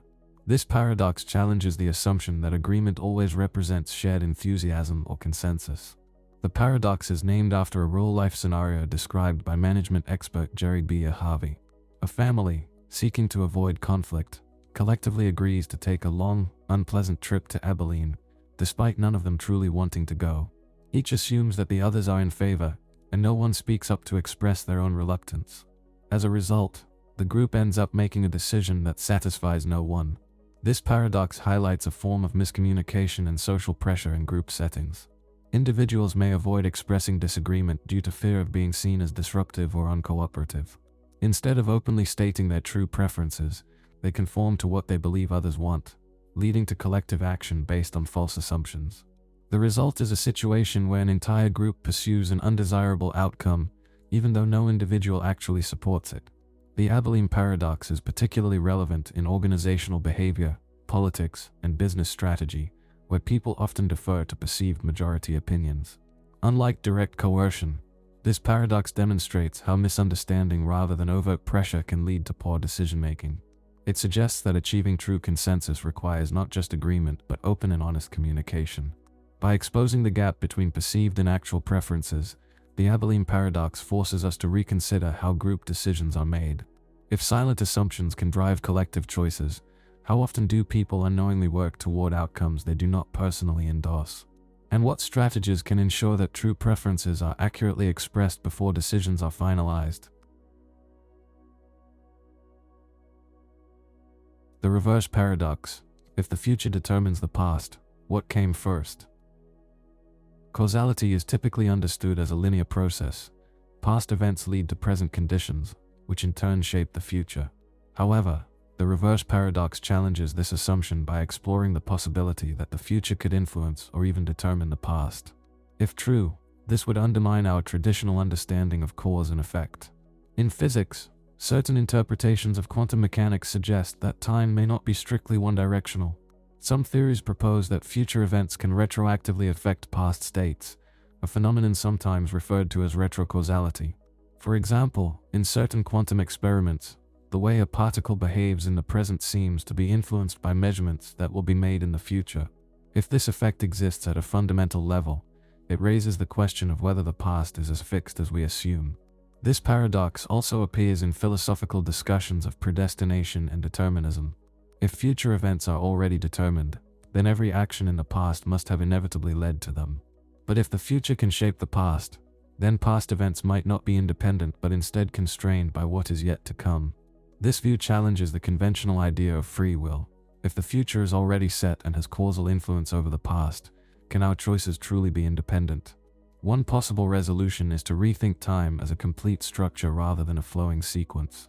In this view, past, present, and future all exist simultaneously, and causality is simply a way we interpret relationships between events. This perspective aligns with the block universe theory, which suggests that time is like a four-dimensional space where all moments exist at once. The reverse paradox forces us to reconsider how causation and time function. If future states can influence past events, does that mean time itself is an illusion? And if our understanding of cause and effect is incomplete, what does that imply about the nature of reality? The mirror paradox. Can you ever see yourself as others do? We interact with our own reflection every day, yet the image we see in a mirror is not how others perceive us. The mirror paradox explores the idea that no one can ever see themselves exactly as they appear to the outside world, raising questions about self-perception and identity. When you look in a mirror, the image staring back at you is reversed along the left-right axis. This means that if you raise your right hand, your reflection raises what appears to be its left hand. However, when someone else looks at you directly, they see you as you truly are, without this inversion. Photographs or video recordings can capture this perspective, but these still do not provide a fully natural experience of seeing oneself from an external viewpoint in real time. The paradox highlights a deeper issue. Self-perception is always filtered through an indirect medium. Whether through mirrors, photographs, or the reactions of others, we can never directly observe ourselves the way we observe the world. This creates a fundamental gap between how we believe we appear and how we are actually seen. Philosophically, this paradox ties into concepts of subjectivity and identity. If we can never directly see ourselves as we truly are, does that mean our self-image is always, to some extent, an illusion? Moreover, if our sense of self is shaped by reflections and representations, how much of our identity is constructed through external perception rather than internal reality? The mirror paradox forces us to confront the limitations of self-awareness. If we can never experience ourselves in the way others do, does that mean we are always, in some sense, strangers to ourselves? And if our perception of identity is shaped by reflections and interpretations, how can we ever be certain of what we truly look like? The dream paradox. Are we living in someone else's dream? Dreams feel real while they are happening. Only upon waking do we recognize them as illusions. But if dreams can create entire worlds that seem convincing, how can we be certain that our waking experience is not itself part of a larger dream? The dream paradox challenges the reliability of perception and raises the question of whether reality itself might be indistinguishable from a dream. This paradox has deep philosophical roots. The Chinese philosopher Zhuangzi famously described a dream in which he was a butterfly. Upon waking, he questioned whether he was a man who had dreamed of being a butterfly, or a butterfly now dreaming of being a man. This idea suggests that the distinction between dreaming and waking may not be as clear-cut as we assume. Modern neuroscience confirms that during REM sleep, the brain constructs vivid, immersive experiences using the same neural mechanisms that process sensory input in waking life. If the brain can generate such convincing illusions, then it is possible that what we call reality is simply another form of experience, one we have not yet woken from. This idea aligns with simulation hypotheses, which propose that our perceived universe might be a construct created by a higher intelligence, much like a simulated dream world. A key issue in resolving the dream paradox is the question of verification. We determine that a dream is unreal only after transitioning into what we assume is a more real state, waking life. But if there is no way to step outside of our current experience, How can we be certain that it represents ultimate reality? The dream paradox forces us to reconsider the foundations of knowledge and perception. If reality cannot be distinguished from an elaborate dream, does that mean reality is subjective? And if we were to wake up from this experience, how would we ever know that what comes next is not just another dream? The quantum immortality paradox. Does death even exist in the multiverse? The concept of death is central to human existence, yet some interpretations of quantum mechanics suggest that individual consciousness might never truly experience it. The quantum immortality paradox explores whether death is an absolute event or if, in some version of reality, a conscious observer continues to exist indefinitely. This paradox arises from the many worlds interpretation of quantum mechanics, which proposes that every quantum event results in a branching of the universe into multiple possible outcomes. If applied to life or death situations, this interpretation suggests that there will always be at least one branch of reality where an individual survives, no matter how unlikely. While observers in other branches may perceive the individual as deceased, their own consciousness would persist in the timeline where survival occurs. For example, imagine a person facing a fatal accident. In most branches of the multiverse, they do not survive. However, in at least one improbable branch, the conditions align in such a way that they escape death. Since conscious experience is continuous, the individual would only ever be aware of the surviving timelines, leading to a form of subjective immortality. This paradox raises profound questions about the nature of identity and self-awareness. If quantum immortality is true, then each person might experience an unbroken thread of existence, even as external observers see them perish. However, this also leads to troubling implications. Would a conscious being eventually find themselves trapped in increasingly improbable and isolated realities, surviving but perhaps at great cost? The quantum immortality paradox forces us to reconsider what it means for an event to be final.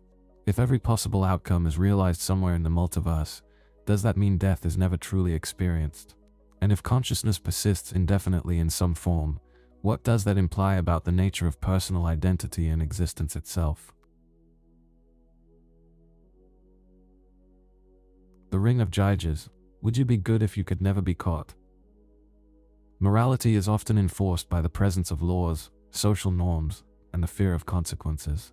But if those constraints were removed, would people still act ethically? The ring of Gyges paradox, first introduced by Plato in the Republic, challenges the idea that virtue is an inherent trait rather than a response to external pressures. The story describes a shepherd named Gyges who discovers a magical ring that grants him the power of invisibility. With this ability, he can act without fear of being seen, judged, or punished. He soon uses the ring to commit acts of deception, theft, and even murder, securing power without consequence. Plato presents this scenario as a thought experiment. If people could act without accountability, would they still choose to be good? The paradox forces us to examine whether morality is a genuine commitment to ethical principles or simply a social construct upheld by the risk of punishment. If an individual behaves ethically only because of external enforcement, does that mean morality is just a form of self-interest? Alternatively, if a person remains virtuous even when no consequences exist, does that suggest morality is intrinsic to human nature? Different philosophical perspectives offer varying answers. Some argue that humans are fundamentally self-serving and that laws exist precisely because, without them, moral behavior would deteriorate. Others suggest that ethical conduct stems from internal values, empathy, or a sense of duty, independent of external surveillance. The ring of Gyges paradox raises fundamental questions about the nature of virtue and moral integrity. If true goodness exists, it must be upheld even in the absence of oversight.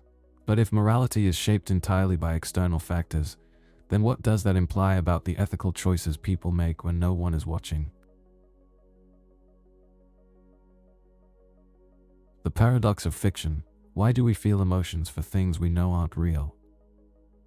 When we watch a movie, read a novel, or hear a story, we often experience deep emotions, joy, sadness, fear, or excitement.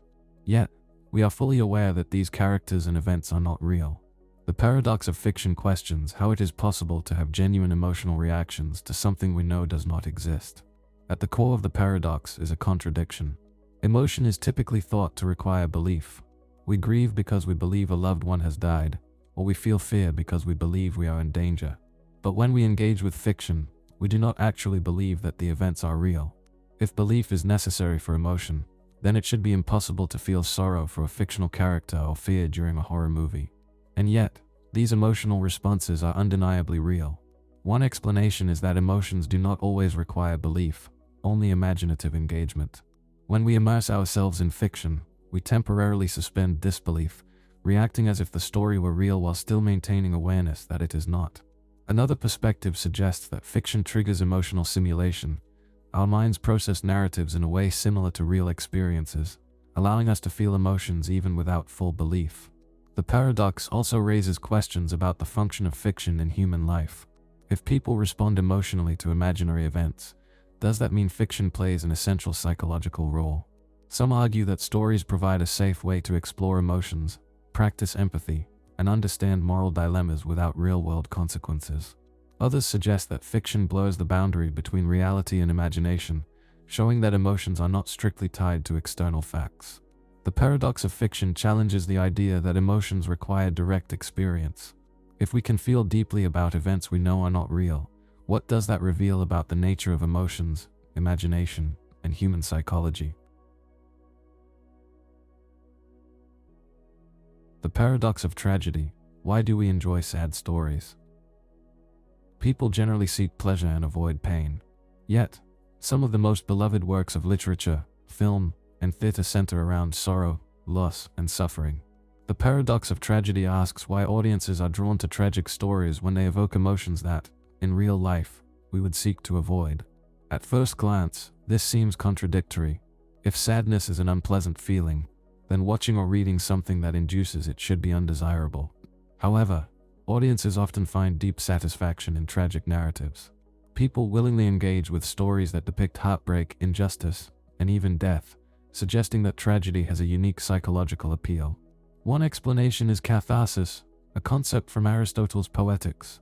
He argued that experiencing intense emotions through art provides a form of emotional purification, allowing audiences to process their own fears and grief in a controlled environment. Tragedy, in this view, serves as a way to confront difficult emotions in a meaningful way. Another perspective suggests that tragic stories provide intellectual and moral engagement. Unlike simple entertainment, tragedy often explores profound philosophical and ethical dilemmas, challenging viewers to reflect on human nature, fate, and justice. The emotional depth of tragedy may also enhance empathy, helping audiences connect with characters and experiences beyond their own. There is also the idea that aesthetic appreciation plays a role.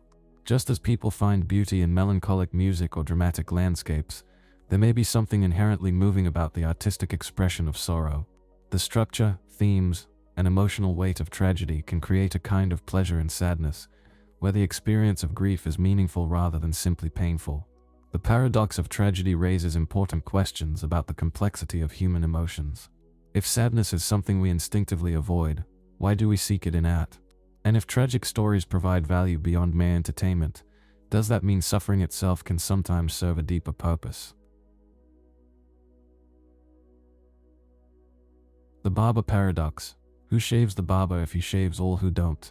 Logic and self-reference often lead to contradictions, and one of the most famous examples is the barber paradox, formulated by mathematician Bertrand Russell. This paradox arises when we try to define a barber using a seemingly straightforward rule, only to discover that the rule contradicts itself. The scenario is as follows. In a village, there is a barber who shaves all and only those men who do not shave themselves. The question then arises, does the barber shave himself? If the barber shaves himself, then he belongs to the group of men who shave themselves, meaning he should not be shaved by the barber. But since he is the barber, this creates a contradiction. He both must and must not shave himself. On the other hand, if the barber does not shave himself, then he falls into the category of men who do not shave themselves, meaning that the barber must shave him. Again, this results in a logical contradiction. This paradox is a specific example of Russell's paradox, which exposed a fundamental problem in early set theory. The issue arises when a set is defined in a way that allows it to contain itself while also excluding itself. More broadly, the barber paradox illustrates how self-referential definitions can lead to logical inconsistencies. The resolution to this paradox is that such a barber cannot logically exist. The definition itself is inherently contradictory, meaning that any attempt to apply it in reality will result in an unsolvable loop. This insight had a significant impact on mathematical logic, leading to the development of stricter formal systems that avoid self-referential paradoxes. The Bootstrap Paradox highlights the importance of precision in logical definitions. It forces us to recognize that certain rules, when applied too broadly or self-referentially, may lead to contradictions that challenge our assumptions about logic and structure. The unexpected hanging paradox. Can logic predict the unpredictable? The unexpected hanging paradox is a self-referential problem that challenges the limits of logical reasoning. It describes a scenario in which a prisoner is given a prediction about an event, yet that very prediction makes the event impossible to anticipate. The paradox raises deep questions about knowledge, surprise, and self-referential logic. The setup is as follows. A judge informs a prisoner that he will be hanged at noon on one weekday in the following week. However, the exact day will be a surprise. He will not know it is coming until the executioner arrives. The prisoner, attempting to outthink the situation, reasons that he cannot be hanged on Friday. If he has not been hanged by Thursday, then Friday would be the only remaining day, which means it would no longer be a surprise. By the same logic, he eliminates Thursday, then Wednesday, and so on, concluding that the hanging cannot happen at all. Yet, when the executioner arrives on an unexpected day, say, Wednesday, the prisoner is genuinely surprised. The judge's statement turns out to be correct, even though the prisoner logically convinced himself that it was impossible. The paradox illustrates how self-referential reasoning can lead to contradictions. The prisoner assumes that if he can logically deduce the day of the hanging, then it would no longer be a surprise. But his reasoning depends on a step-by-step elimination process that fails in practice because his knowledge is incomplete at any given moment. This paradox has implications beyond the courtroom scenario. It relates to problems in game theory, epistemology, and logic, showing that certain types of reasoning can undermine themselves. If the very act of prediction alters an outcome, can logic always reliably anticipate the future? The unexpected hanging paradox forces us to reconsider the limits of foresight and logical deduction. It challenges the assumption that all knowledge can be fully predicted and suggests that, in some cases, uncertainty is not just an obstacle but an inherent part of reasoning itself. The morality paradox. If no one is watching, does morality still matter? Morality is often seen as a system of principles that guide human behavior, but what happens when external accountability is removed? The morality paradox questions whether ethical behavior is meaningful in the absence of observers or consequences. If an action has no witnesses and no direct impact, does it still hold moral weight? One way to approach this paradox is through moral realism, which argues that ethical truths exist independently of human perception. From this perspective, right and wrong are not dependent on being observed, they are objective properties of actions. Under this view, a morally good act remains good, even if no one acknowledges it. In contrast, moral relativism suggests that morality is a human construct shaped by culture, social norms, and shared agreements. If morality depends on human recognition, then in the absence of witnesses, moral rules may lose their significance. If an action has no consequences, does it truly matter whether it aligns with ethical principles? A practical example of this paradox is the question of integrity. If a person finds a lost wallet in an empty street, with no one watching, what compels them to return it? If morality is simply about avoiding punishment or gaining social approval, then doing the right thing in private might seem unnecessary. However, if morality is an internal principle rather than an external expectation, then ethical behavior should remain meaningful regardless of surveillance. This paradox also relates to ethical thought experiments such as the Ring of Judges, where an individual is given the power to act without consequence. If morality is only followed due to fear of punishment, does that imply ethical behavior is a form of self-interest rather than a genuine commitment to moral principles? The morality paradox forces us to examine why we act ethically. Is morality valuable only when enforced by external systems, or does it carry an intrinsic meaning that persists even when no one else is aware of our actions?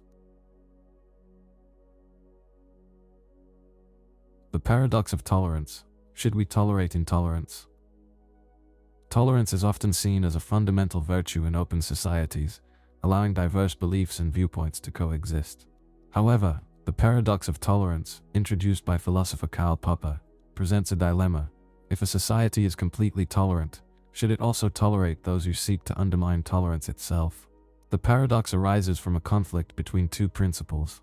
On one hand, a truly tolerant society should permit all viewpoints, even those that reject tolerance. On the other hand, allowing intolerant ideologies to spread unchecked can lead to the erosion of tolerance itself. If intolerance is given equal standing, it may eventually gain enough power to suppress the very freedom that allowed it to exist. This raises the difficult question of whether tolerance must have limits to preserve itself. Popper argued that a society should tolerate all views except those that refuse to engage in rational discourse and instead resort to violence or suppression. If intolerance is allowed to grow unchecked, it may reach a point where it destroys the foundations of a free society. However, this approach raises concerns about who determines what constitutes intolerable views and whether restricting certain beliefs risks undermining the very principle of free expression. The paradox has significant implications for political philosophy, law, and ethics. It is particularly relevant in discussions about free speech, extremism, and democratic governance. If a tolerant society imposes limits, how can it do so without becoming intolerant itself? And if it refuses to set boundaries, how can it prevent the destruction of the very openness it values? The paradox of tolerance challenges us to consider the balance between freedom and protection. It forces us to ask whether absolute tolerance is sustainable or if maintaining an open society requires carefully navigating the tension between liberty and restraint. The paradox of suffering. If suffering builds character, should we seek it? Suffering is generally seen as undesirable, yet many philosophical and religious traditions argue that it plays a crucial role in personal growth. Hardship is often said to build resilience, wisdom, and strength. But if suffering has such value, does that mean we should actively seek it? The paradox of suffering challenges our understanding of adversity and its role in human development. At its core, the paradox presents a contradiction. If suffering is inherently bad, then minimizing it should be our goal. However, if it is necessary for growth, then avoiding it may prevent us from developing important virtues such as perseverance and compassion. This creates a dilemma. Should we try to eliminate suffering wherever possible, or should we accept, and even embrace, its role in shaping character? Some perspectives argue that suffering is only beneficial when it is unavoidable, and that seeking it deliberately is misguided. Growth can result from overcoming hardship, but this does not mean suffering is inherently good. Instead, resilience emerges from the process of navigating difficulty, not from suffering itself. Others suggest that avoiding all hardship can lead to fragility, making individuals less prepared to handle real challenges when they arise. This paradox also raises ethical questions about how society should approach suffering. If hardship builds strength, does that justify allowing or even imposing struggles on others for their own benefit? Or does the mere fact that suffering can lead to growth fail to justify its existence? Many ethical frameworks emphasize minimizing unnecessary suffering, suggesting that while hardship can have value, it is not something that should be deliberately inflicted. The paradox of suffering forces us to reconsider our relationship with adversity. If hardship is necessary for growth, does that mean a life without struggle is incomplete? And if suffering can be meaningful, how do we balance its potential benefits with the ethical responsibility to reduce unnecessary pain? The paradox of choice. Does having more options make us less happy? Choice is often associated with freedom, autonomy, and personal fulfillment. Conventional wisdom suggests that the more options we have, the better off we should be. However, the paradox of choice challenges this assumption, arguing that an abundance of choices can sometimes lead to dissatisfaction, anxiety, and regret rather than greater happiness. At first glance, having more choices seems beneficial. A wider range of options allows individuals to find something that better suits their needs, preferences, and values. However, as the number of choices increases, decision-making can become more difficult. When presented with too many possibilities, people often experience decision paralysis, an inability to choose because of the overwhelming number of factors to consider. Instead of feeling empowered, they feel stuck. Even after making a decision, an abundance of options can lead to diminished satisfaction. When alternatives are numerous, people may dwell on the options they did not select, wondering if another choice would have been better. This tendency, known as opportunity cost fixation, reduces the pleasure of the chosen option by keeping attention on what was left behind. Additionally, With more choices comes greater responsibility for the outcome, increasing the likelihood of regret if the decision does not lead to the best possible result. Psychologist Barry Schwartz, who popularized the paradox, suggests that too many options create higher expectations, making it harder to feel satisfied with any particular choice. When expectations rise, even good outcomes can feel disappointing if they do not measure up to the imagined ideal. In this way, having more choices can sometimes make individuals less happy than they would be with fewer, more manageable options. The paradox of choice challenges the belief that more freedom always leads to greater well-being.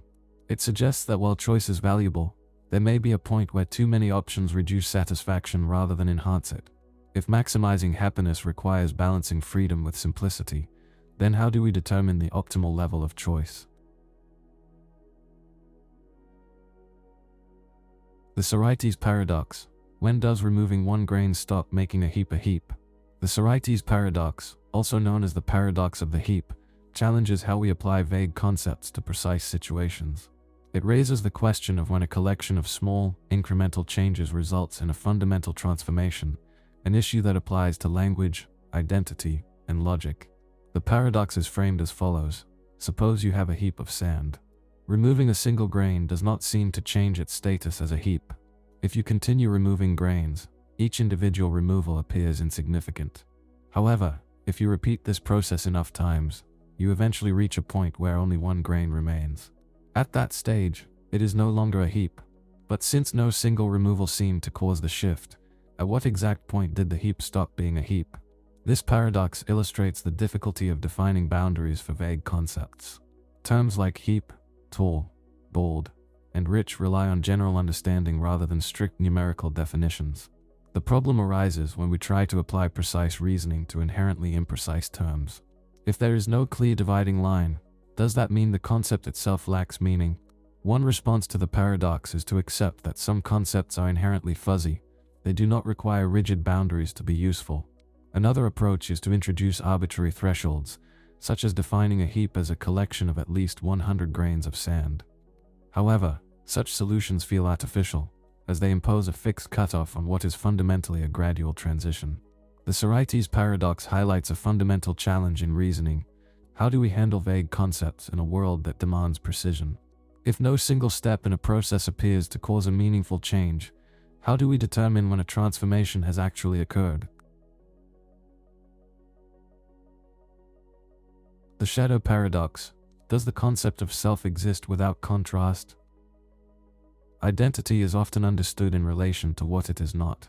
We define light by its absence, darkness. We recognize sound because of silence. The shadow paradox explores whether the concept of self can exist independently or if it requires contrast with something else to have meaning. At its core, this paradox questions whether identity is absolute or relational. If everything in existence were identical, if there were no distinctions, no contrast, no opposing forces, would it be possible to meaningfully define anything? If self is understood in contrast to other, then without something external to compare it to, could the self still be recognized at all? This idea appears in both philosophy and psychology. Existentialist thought suggests that individuals construct their sense of self through relationships, experiences, and social comparison. Similarly, in Eastern philosophies like Taoism, the interplay of opposites, yin and yang, is essential for defining reality. If everything were purely one thing, without variation, then the concept of thingness itself would become meaningless. The paradox also applies to perception. We understand motion because we can contrast it with stillness. We recognize change because we remember a previous state. If contrast is necessary for awareness, then an entirely uniform existence, one without variation, differentiation, or opposition, might be indistinguishable from non-existence. The shadow paradox challenges the assumption that identity can exist in isolation. If we require contrast to define anything, does that mean individuality is dependent on difference? And if selfhood only emerges in relation to something external, can there ever be a truly independent self at all? The paradox of numbers. Do numbers exist, or are they just human-made? Numbers are fundamental to how we understand and describe reality. They govern science, engineering, and logic, providing a precise framework for measurement and calculation. But do numbers exist independently of human thought, or are they simply abstract constructs created to make sense of the world? The paradox of numbers challenges whether mathematical truths are discovered or invented. One perspective, known as mathematical realism, argues that numbers exist independently of human minds. Under this view, mathematical truths are objective and universal, much like physical laws. The number 2 would still exist even if no one were around to conceive of it. Supporters of this view often point to the consistency and applicability of mathematics across different cultures and in the natural world. Patterns such as the Fibonacci sequence appear in nature, and mathematical principles apply to everything from planetary motion to quantum mechanics, suggesting an external reality to numbers. On the other hand, mathematical nominalism suggests that numbers are purely conceptual, useful tools created by humans but without independent existence. In this view, numbers do not exist outside of the language and symbols we use to represent them. They are a product of the human mind, much like words or legal systems. If intelligent life had evolved differently, would it have developed the same concept of numbers, or is mathematics shaped by human cognition? This paradox also raises questions about the nature of mathematical truths. If numbers are human inventions, why do they work so precisely in describing reality? But if they are discovered rather than invented, where do they exist, and how do we access them? The paradox of numbers forces us to reconsider whether mathematics is an inherent part of the universe or simply a construct of human reasoning. If numbers exist beyond human thought, what kind of reality do they inhabit? And if they do not, why does the universe seem to follow mathematical laws so precisely? The meaning paradox. If everything requires meaning, what is the meaning of meaning? Humans have an innate desire to find meaning in life, experiences, and even the universe itself. We seek purpose in our actions, define significance in events, and construct narratives to make sense of existence. But if everything must have meaning, then what defines meaning itself? The meaning paradox questions whether meaning is an objective truth, a human invention, or a concept that collapses when examined too closely. One perspective is that meaning is inherent, that some things have intrinsic significance regardless of human interpretation. This view is common in religious and philosophical traditions that propose ultimate purposes for life and existence. If meaning is something fundamental, then it should exist independently of human perception, much like mathematical truths or natural laws. However, this raises a deeper issue. If meaning is fundamental, what determines it? And does meaning itself require a higher source of meaning to justify it? Alternatively, meaning could be subjective and constructed, a framework created by humans to make sense of an otherwise indifferent universe. From this perspective, meaning is not something we discover but something we assign. Different cultures, individuals, and societies create meanings based on values, experiences, and traditions. But if meaning is entirely subjective, then does it lose its significance? If meaning is whatever we decide it to be, does that make it arbitrary rather than profound? This paradox also connects to existentialist thought. Philosophers like Jean-Paul Sartre argued that life has no inherent meaning, and it is up to each individual to define their own purpose. But this response itself assumes that the act of defining meaning is meaningful, leading back to the original question of whether meaning requires external validation or if it can stand alone. The meaning paradox forces us to confront a fundamental question. If meaning exists, what justifies it? And if meaning is merely a human construct, does that diminish its value, or does it instead empower us to shape our own reality? The truth paradox. What if truth itself is a paradox? Truth is often assumed to be absolute, either a statement is true, or it is not. However, certain logical and philosophical problems suggest that truth itself may be inherently paradoxical. The truth paradox challenges whether we can ever fully define or understand truth without encountering contradictions. One of the most famous examples is the liar paradox, which arises from self-referential statements. Consider the sentence, "This statement is false." If the statement is true, then what it asserts must hold, meaning it is false. But if it is false, then its claim of being false must be incorrect, making it true. The result is a logical contradiction. Truth and falsehood appear to collapse into each other. This paradox raises deep issues in logic, language, and epistemology. If truth can be self-contradictory, does that mean our concept of truth is flawed? Formal logic systems, such as those developed by Kurt Gödel, demonstrate that in any sufficiently complex system, there will always be true statements that cannot be proven within the system itself. This suggests that truth might extend beyond the limits of what can be logically defined. The paradox also relates to relativism. If truth is dependent on perspective, context, or interpretation, then what counts as true may not be universal. However, this leads to another issue. If all truths are relative, then the statement "all truth is relative" would itself be a relative truth, potentially undermining its own claim. The truth paradox forces us to reconsider whether truth is an objective reality or a construct shaped by language and reasoning. If truth contains inherent contradictions, does that mean we must rethink our understanding of knowledge? And if truth itself is paradoxical, can we ever claim to know anything with absolute certainty? The paradox of the soul. If it exists, can science ever find it? The idea of the soul has been central to religious, philosophical, and spiritual thought for centuries. Many traditions hold that the soul is an immaterial essence, distinct from the body, that defines consciousness and identity. But if the soul exists, can it ever be scientifically detected? The paradox of the soul questions whether something fundamentally non-physical can be proven within a framework that relies on physical evidence. Science operates on empirical observation and measurable phenomena. If something exists, it should, in principle, have detectable properties or observable effects. However, the soul is often described as non-material and beyond physical measurement. If it cannot be observed, quantified, or tested, then from a scientific perspective, it may be indistinguishable from something that does not exist. Yet, if the soul interacts with the body, shaping thoughts, decisions, or experiences, then it should leave some trace. If consciousness is purely a product of the brain, then all aspects of identity and awareness should be explainable through neuroscience. But if the soul exists as a separate entity, then there must be a way to distinguish its influence from purely biological processes. The paradox arises because a truly immaterial soul would leave no measurable impact, yet a soul that interacts with the physical world should be, in some way, detectable. Some philosophers and scientists argue that consciousness itself is evidence of the soul. Despite advancements in neuroscience, subjective experience, what it feels like to be aware, remains difficult to explain in purely physical terms. Others suggest that the soul, if real, may not exist within the limitations of space and time as we understand them, making it inaccessible to conventional scientific methods. The paradox of the soul forces us to reconsider the limits of knowledge and inquiry. If something is real but beyond measurement, does that mean it lies outside the reach of science?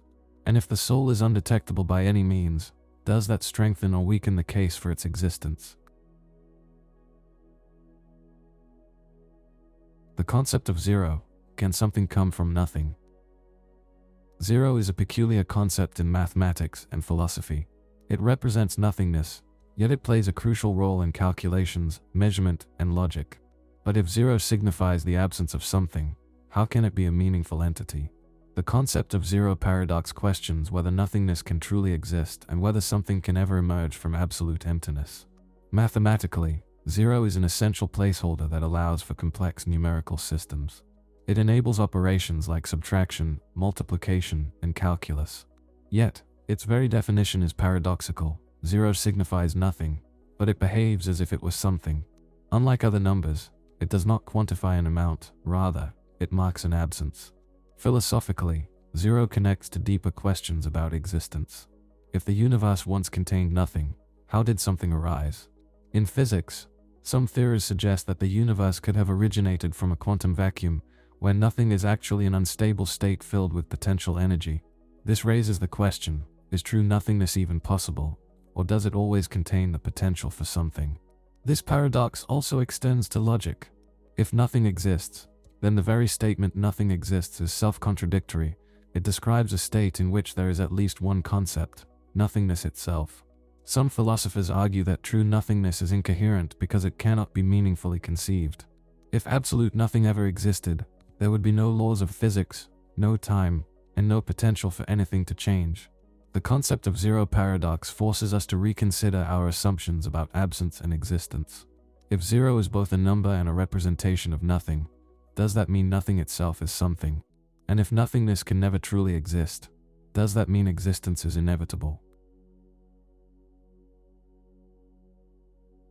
The paradox of the ravens.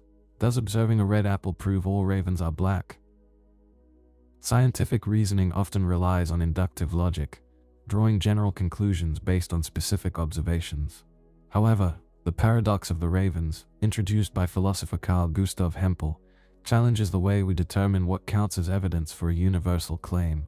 It raises a counterintuitive question: can observing an unrelated object, like a red apple, provide evidence for a statement about ravens? The paradox stems from a basic logical principle called the contraposition rule in formal logic. If the statement "all ravens are black" is true, then its logically equivalent statement must also be true: all non-black things are not ravens. This means that observing a non-black object, such as a red apple, and confirming that it is not a raven should count as evidence for the original claim. But this seems absurd. How could looking at apples, blue cars, or white clouds tell us anything about the color of ravens? In contrast, if we were to observe a single non-black raven, we would immediately disprove the statement.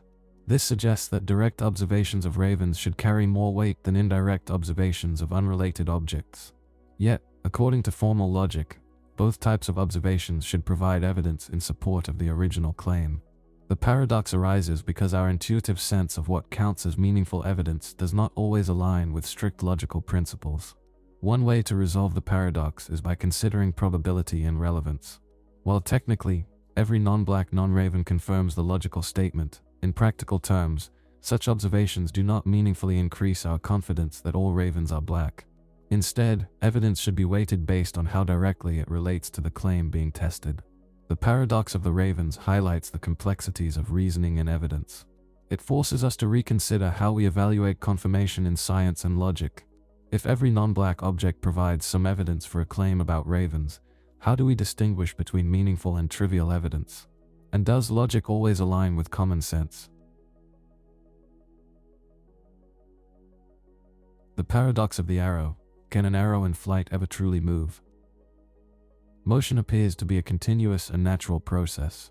Yet, the paradox of the arrow, introduced by the ancient philosopher Zeno of Elea, challenges whether motion is even possible when analyzed through logic. It raises the question of whether an object in motion is ever truly moving at any given instant. The paradox is framed as follows: suppose an arrow is shot through the air. At any single instant in time, the arrow occupies a specific position in space. In that moment, it is not moving, it is simply located at a fixed point. Since time is made up of a sequence of instants, and at every instant the arrow is motionless, it seems to follow that the arrow never actually moves. But if this is true, how does the arrow travel from one place to another? This paradox challenges how we think about time and motion. If time consists of discrete instants, then motion appears to be an illusion, a sequence of still frames rather than a continuous process. However, if time is truly continuous, then motion should be possible, but it becomes difficult to define exactly how movement occurs at any single point in time. One way to resolve the paradox is through calculus, which was developed long after Zeno's time. The mathematical concept of limits allows motion to be understood as an accumulation of infinitesimally small changes over time. Rather than viewing time as a sequence of frozen moments, calculus describes motion as a process where velocity is defined at each instant, even if the position at that instant is fixed. The paradox of the arrow forces us to reconsider our assumptions about space, time, and movement. If motion is just an illusion created by discrete moments, does that mean reality itself is fundamentally static? Or does our understanding of motion depend on a continuous flow of time that defies simple logical analysis? The universe paradox. Does the universe have an edge? The universe appears vast beyond comprehension, yet one of the most fundamental questions in cosmology remains unresolved. Does the universe have a boundary, or is it infinite?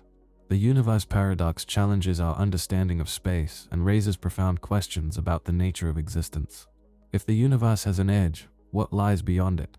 The idea of a physical boundary implies that space itself has an endpoint, yet this leads to further uncertainty. If space ends at a certain point, then what exists on the other side? If there is something beyond, then the boundary is not truly the edge of space, but rather transition to something else. If nothing exists beyond the universe, then the concept of nothingness itself becomes difficult to define. Alternatively, if the universe is infinite, it raises another problem. How can something without limits exist? Infinity is a challenging concept in both mathematics and physics, and an infinite universe would imply that space extends endlessly in all directions, with no center or edge. This view contradicts our everyday experience, where all things appear to have limits.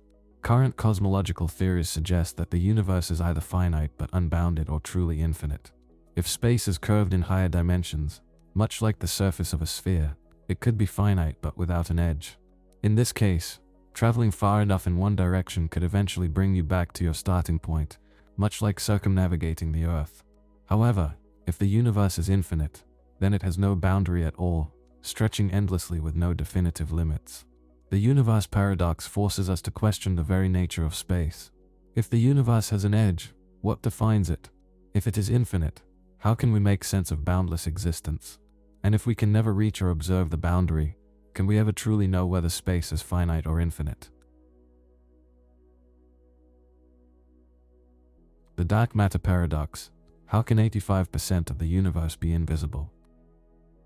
Modern physics suggests that the vast majority of the universe is made up of something we cannot see, touch, or directly detect. This unknown substance, called dark matter, is believed to make up approximately 85% of all matter in the cosmos. However, despite its apparent dominance, its nature remains a mystery. The dark matter paradox questions how something so fundamental to the universe can remain completely undetectable. The paradox arises from astronomical observations. When scientists measure the movement of galaxies, they find that stars orbit their galactic centers much faster than expected. According to known gravitational laws, galaxies should fly apart unless they contain far more mass than what is visible. Similarly, gravitational lensing, where light from distant objects is bent by unseen mass, suggests the presence of an invisible force shaping cosmic structures. These effects strongly indicate that there is additional matter beyond what we can observe. Despite these indirect clues, dark matter has never been directly observed. Unlike ordinary matter, it does not interact with light, electromagnetism, or any known force except gravity. Efforts to detect dark matter particles using underground detectors and particle colliders have so far produced no definitive results. If dark matter is so abundant, why is it so difficult to find? Some theories propose that dark matter consists of yet undiscovered particles that interact only through gravity. Others suggest that our understanding of gravity itself might be incomplete and that new physics is required to explain these cosmic anomalies. If dark matter is real but undetectable, it challenges our ability to fully comprehend the universe. If it does not exist, then an even deeper mystery remains. What is causing these unexplained gravitational effects? The dark matter paradox forces us to confront the limits of scientific observation. If 85% of the universe is invisible to us, can we ever truly understand reality? And if dark matter remains undetected, does that mean we are missing a fundamental piece of the cosmic puzzle? The moral luck paradox. Are we responsible for actions shaped by fate? Moral responsibility is often tied to intention and control. We generally believe that people should be judged based on their choices rather than external circumstances. However, the moral luck paradox challenges this idea by revealing that many of our moral judgments depend on factors beyond an individual's control. If outcomes are influenced by luck, can moral responsibility ever be fairly assigned? The paradox arises in cases where two people make identical decisions but experience different consequences due to external forces. For example, consider two drivers who both choose to drive under the influence of alcohol. One reaches home safely, while the other accidentally hits a pedestrian. While their actions were identical, society tends to judge the second driver more harshly because of the tragic outcome. Yet, the difference between them was not their intent or decision-making but sheer luck. If luck determines moral judgment, then does that mean responsibility is partly dictated by fate? Philosopher Thomas Nagel outlined different types of moral luck, including resultant luck, where people are judged based on outcomes beyond their control, and circumstantial luck, where moral choices depend on the situation someone happens to be in. A person born into wealth may never face the same moral dilemmas as someone raised in hardship, yet we often evaluate them by the same moral standards. If circumstances shape our actions, can anyone truly claim full responsibility for their moral choices? One way to resolve the paradox is to argue that morality should be based on intent rather than consequences. However, this conflicts with the way moral judgments are typically made in legal and ethical systems, where outcomes play a significant role. Alternatively, some suggest that luck is an inescapable part of morality, requiring us to rethink how justice and accountability should be applied. The moral luck paradox forces us to reconsider the fairness of moral responsibility. If external factors shape human actions, to what extent can individuals be held accountable for what they do? And if luck influences morality, does that mean justice itself is, at least in part, a matter of chance? The identity swap paradox. If you swapped all your memories, are you still you?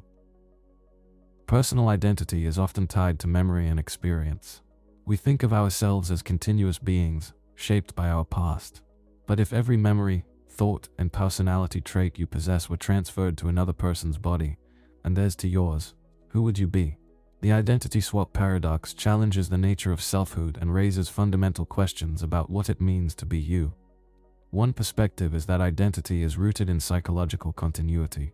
If memories and consciousness define who we are, then swapping memories would effectively swap identities. From this view, you would now exist in another body, because everything that made you you, your experiences, knowledge, and personality, would have been transferred. The person waking up in your original body, now containing someone else's memories, would be a different person altogether. However, an alternative perspective argues that identity is tied to the physical body.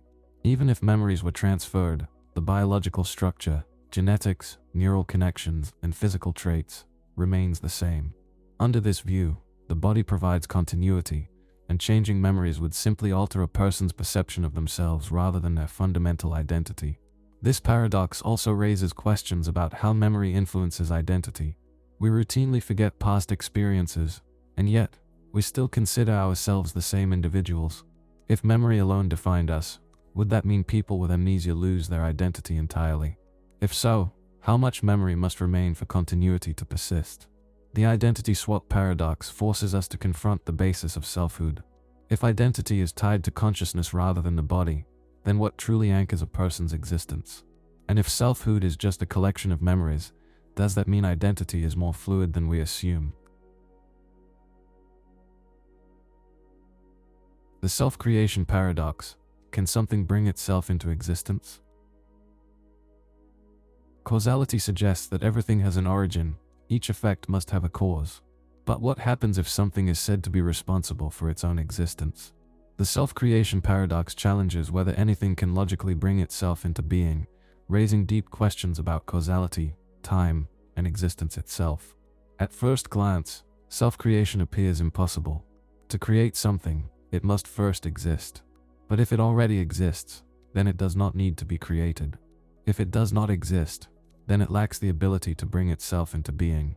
This contradiction suggests that self-creation is inherently paradoxical, as it would require something to exist before it exists. This paradox has significant implications for philosophy, metaphysics, and cosmology. In discussions of the origin of the universe, some theorists propose that the universe could be self-causing, meaning that it emerged from its own conditions rather than from an external source. However, this leads to the question of whether a system can generate itself without violating basic principles of causality. In theoretical physics, certain quantum models suggest that events at the smallest scales may occur without a prior cause, allowing for the possibility of self-generated structures.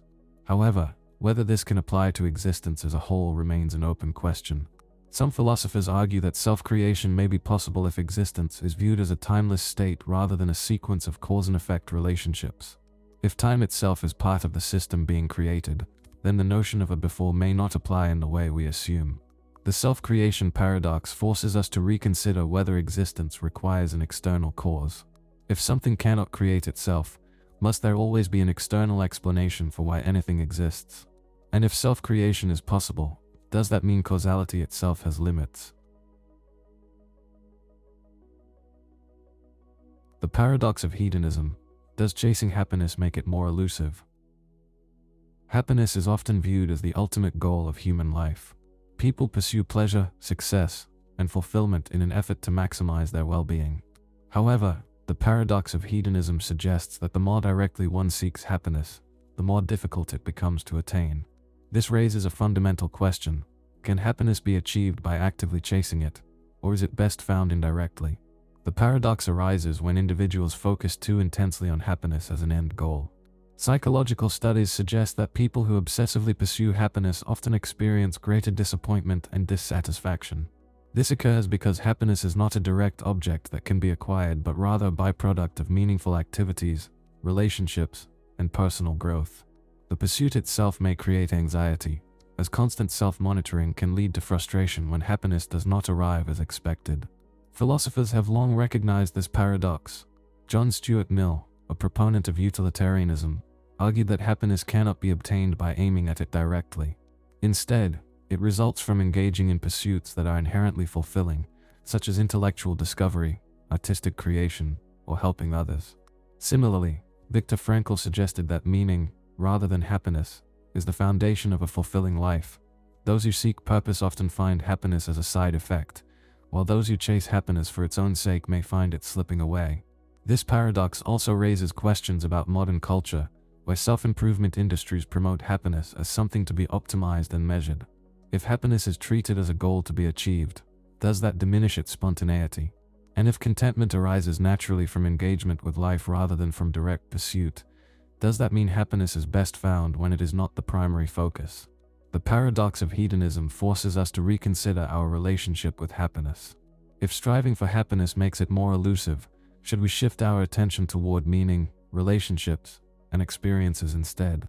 And if happiness cannot be pursued directly, does that mean it is something we must allow to emerge rather than chase? The chaos theory paradox. Can a butterfly's wings really cause a hurricane? Small actions often seem insignificant, yet chaos theory suggests that even tiny variations in initial conditions can lead to vastly different outcomes. The chaos theory paradox, commonly illustrated by the butterfly effect, raises the question of whether something as small as a butterfly flapping its wings could ultimately cause a hurricane on the other side of the world. This paradox arises from the study of nonlinear dynamical systems, where small changes can be amplified over time through complex interactions. Meteorologist Edward Lorenz discovered this principle when modeling weather patterns. He found that even minuscule differences in initial conditions, such as rounding off a number slightly, led to completely different long-term forecasts. This sensitivity to initial conditions means that predicting certain systems, like weather, becomes practically impossible beyond a certain point. At first, the idea that a butterfly could cause a hurricane seems absurd. The flap of a wing releases only a tiny amount of energy, far too little to directly trigger a massive storm. However, the butterfly effect does not imply direct causation but rather a chain reaction of influences. The slight disturbance alters local air currents, which interact with larger weather patterns, ultimately leading to a cascade of effects that could significantly change global atmospheric conditions. This paradox has profound implications beyond meteorology. It suggests that in complex systems, such as ecosystems, economies, and even human societies, small actions can have unpredictable and far-reaching consequences. It also challenges the idea that future events can never be precisely determined, since even the slightest unknown factor can dramatically shift an outcome.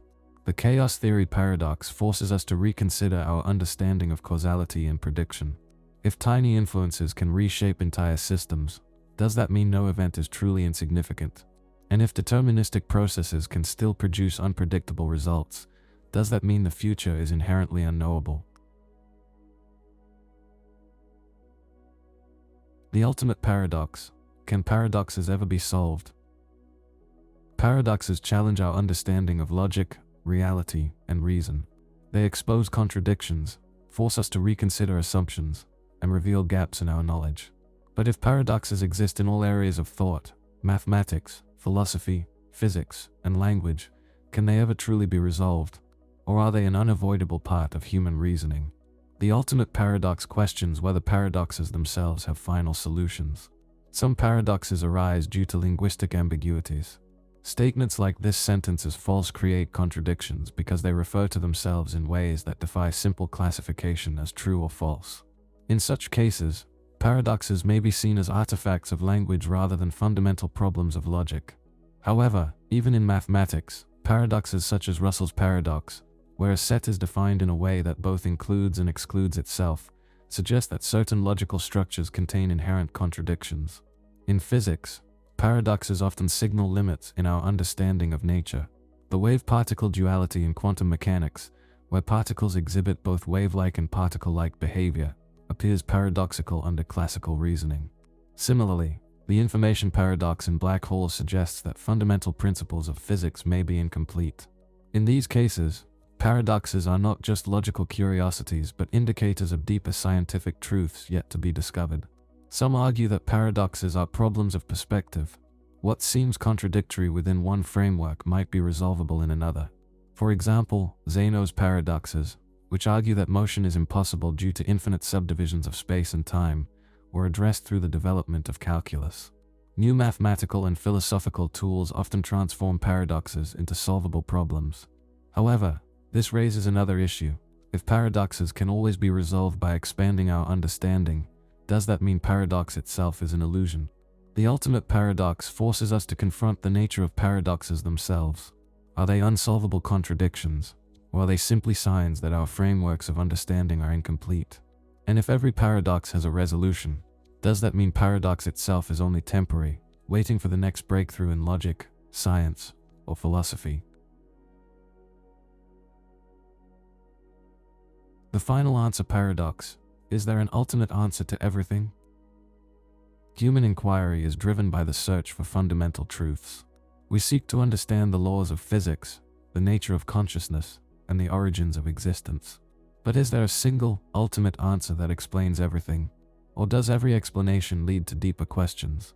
The final answer paradox challenges whether absolute knowledge is possible or whether understanding is an infinite pursuit.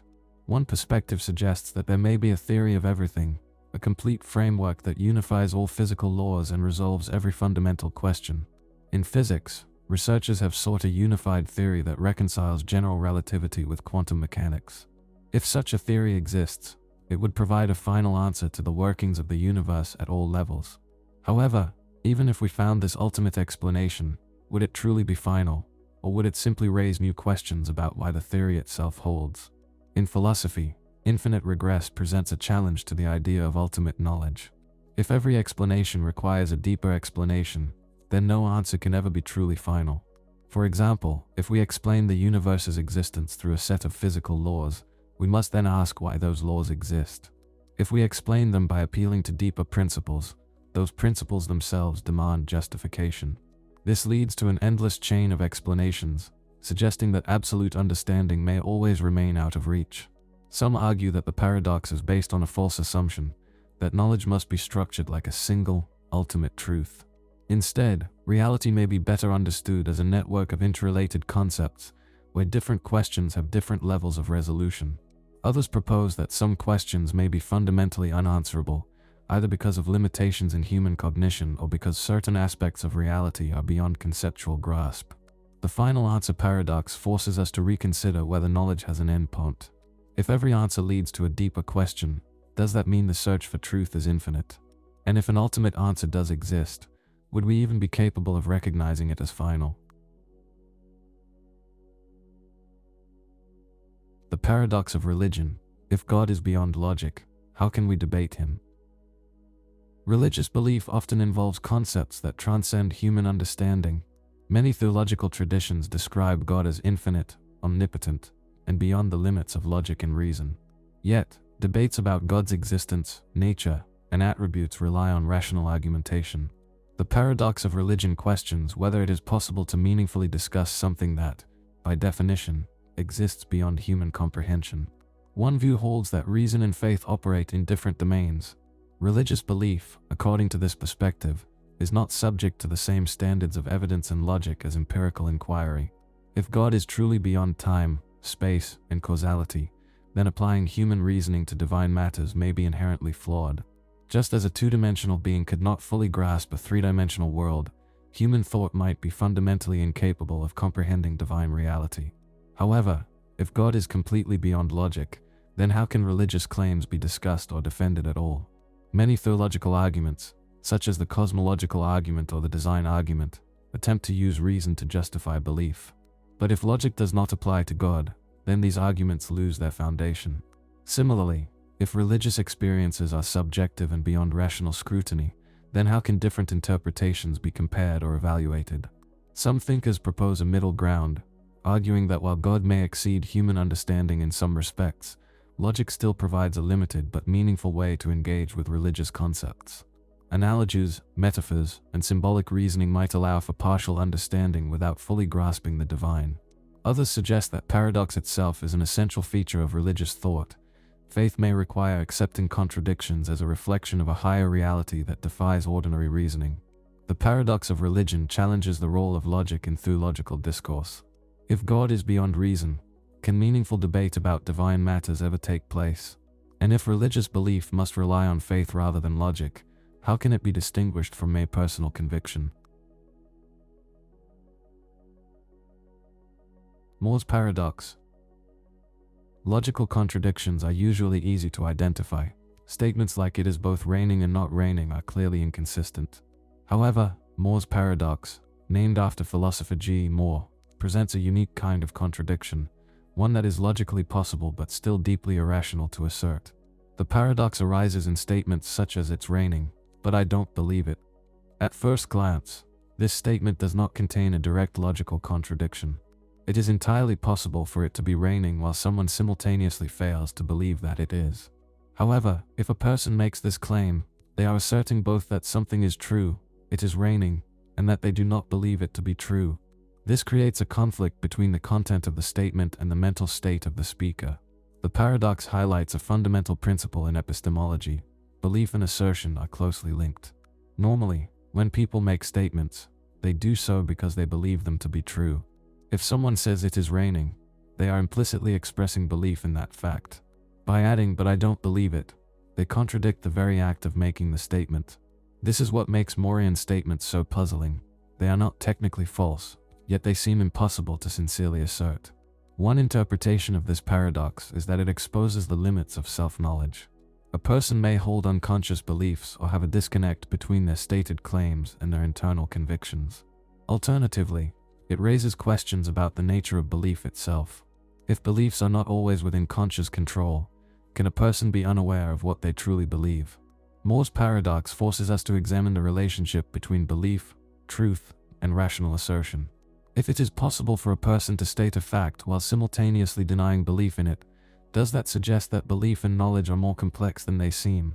And if someone can be unaware of their own beliefs, what does that reveal about the nature of self-awareness? Newcomb's paradox. Can you outsmart a being that knows your choices? Rational decision-making assumes that choices influence outcomes. However, Newcomb's paradox challenges this idea by introducing a scenario where the best choice depends on whether the future is already determined. It raises the question, can you outthink a predictor that already knows what you will do? The paradox is structured as follows. You are presented with two boxes. First, box A always contains $1,000. Second, box B contains either $1 million or nothing, depending on the decision you make. You have two options. First, take only box B. If the predictor has foreseen that you will choose only box B, it has placed $1 million inside. Second, take both box A and box B. If the predictor has foreseen that you will take both boxes, it has left box B empty. The key element is that the predictor is extremely accurate, almost never making a mistake. If it correctly predicts your decision, then taking only box B yields the best outcome.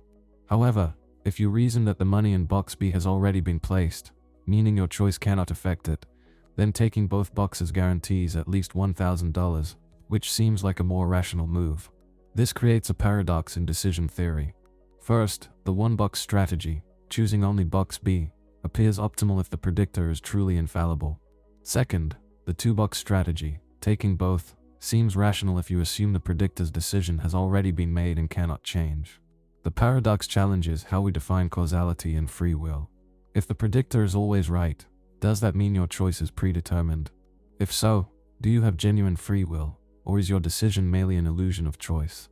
Conversely, if your decision is free, how can the predictor always anticipate it correctly?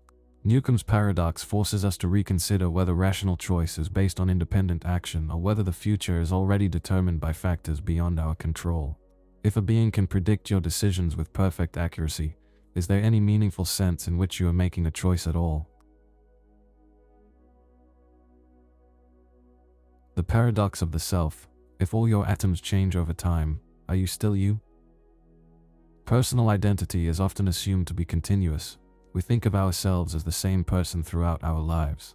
Yet, the paradox of the self challenges this assumption by pointing out that the physical components of the human body are constantly replaced. If the very matter that makes up a person is in flux, what exactly remains constant to define personal identity? The human body undergoes continuous biological renewal. Most of the atoms in our bodies are gradually replaced over time, with some estimates suggesting that nearly all of them are exchanged within a decade. The cells in our skin, muscles, and even bones regenerate, meaning that the physical body you inhabit today is not made of the same material as the one you had years ago. If identity is based on physical continuity, does that mean a person from 10 years ago is, in some sense, a different person from who they are today? One way to address this paradox is through psychological continuity. This perspective argues that identity is not tied to physical matter but rather to memories, consciousness, and self-awareness. Even if the body changes, as long as a person retains their sense of self and past experiences, they remain the same individual. However, this raises further complications. If memories and personality traits evolve over time, at what point does a person become fundamentally different from their past self? And if an individual suffers memory loss or a drastic personality shift, does that alter their identity? Another approach suggests that identity is a fluid and evolving concept rather than a fixed entity. Just as a river remains the same river despite the constant flow of new water, a person may retain identity through continuity of experience, even as the underlying components change. The paradox of the self forces us to reconsider what it means to be the same person over time. If identity is not based on physical matter, then what anchors a person's continuity? And if both the body and mind change over time, does that mean personal identity is more of an ongoing process than a fixed state? The light-speed paradox. Can time travel ever be possible? Time travel is a concept that has fascinated scientists and philosophers alike. While everyday experience suggests that time moves forward at a constant rate, the laws of physics indicate that time is not absolute. The light-speed paradox challenges our understanding of time by exploring whether traveling at or beyond the speed of light could allow movement through time itself.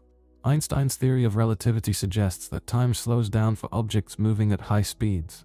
This effect, known as time dilation, has been confirmed in experiments. For example, atomic clocks aboard fast-moving satellites tick slightly slower than identical clocks on Earth. If an object were to approach the speed of light, time for that object would slow dramatically relative to an observer at rest.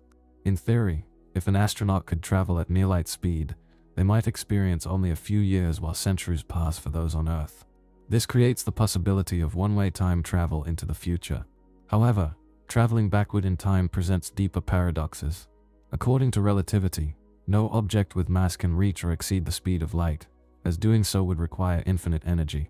But some speculative concepts, such as wormholes or hypothetical particles called tachyons, suggest that time loops or backward motion could be possible under specific conditions.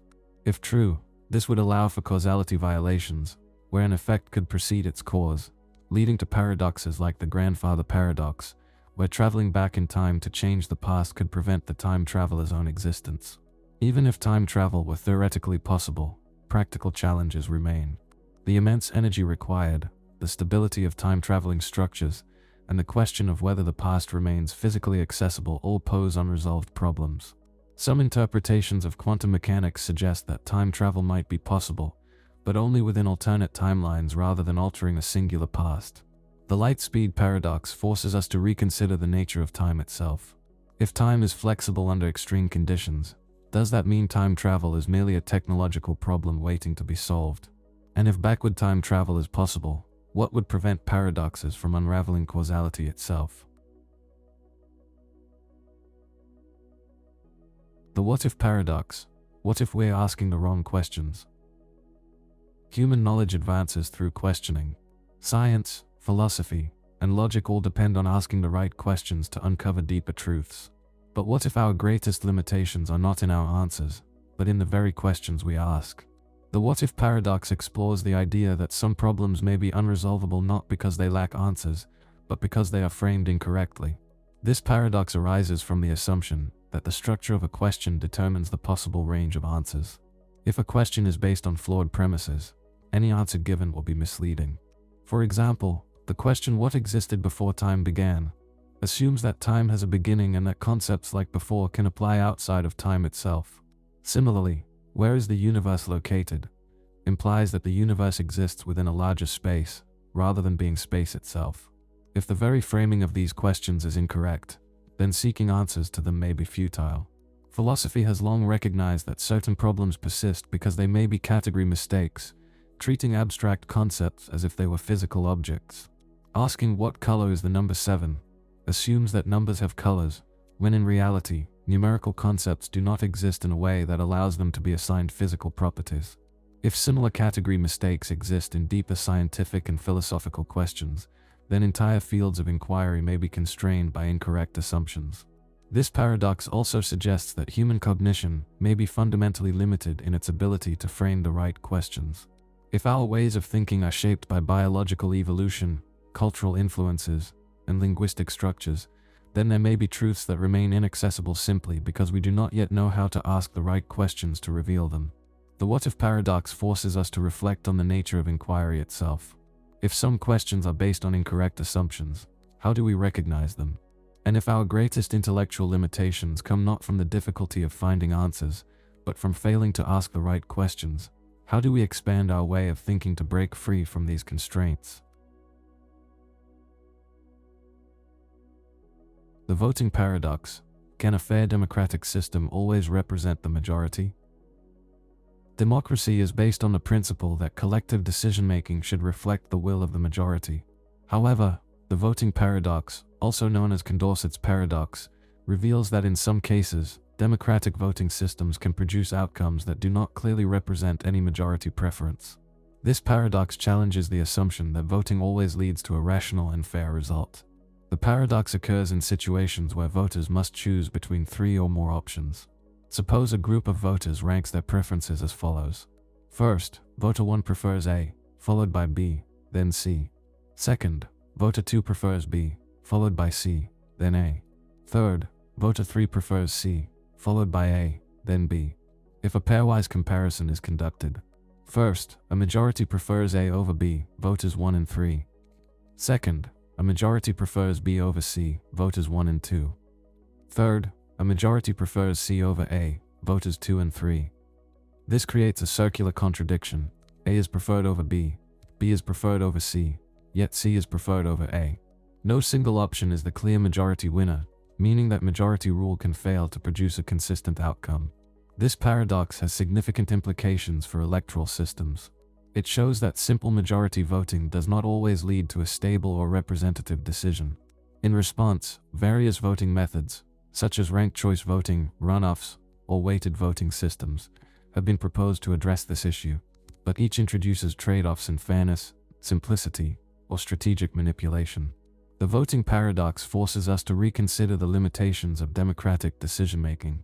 If a system designed to reflect majority preferences can sometimes fail to do so, what does that mean for the fairness of elections? And if no perfect voting system exists, how do we determine the best way to represent the collective will of a society? The Pinocchio paradox. Can Pinocchio's nose grow if he tells the truth? Self-referential paradoxes expose contradictions in logic, language, and meaning. The Pinocchio paradox is a modern example that challenges the nature of truth and falsehood. It arises from a simple yet puzzling question: what happens if Pinocchio says, "My nose will grow now"? In the classic story, Pinocchio's nose grows whenever he tells a lie. If his statement "my nose will grow now" is true, then his nose should grow. However, his nose only grows when he lies, meaning the statement must be false.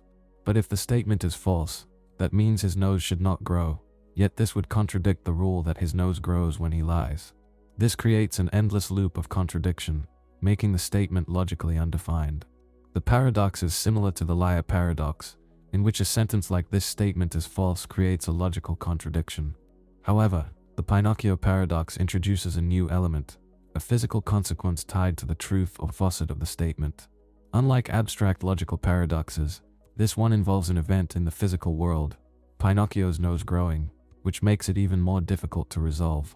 This paradox raises questions about the nature of self-reference and truth conditions.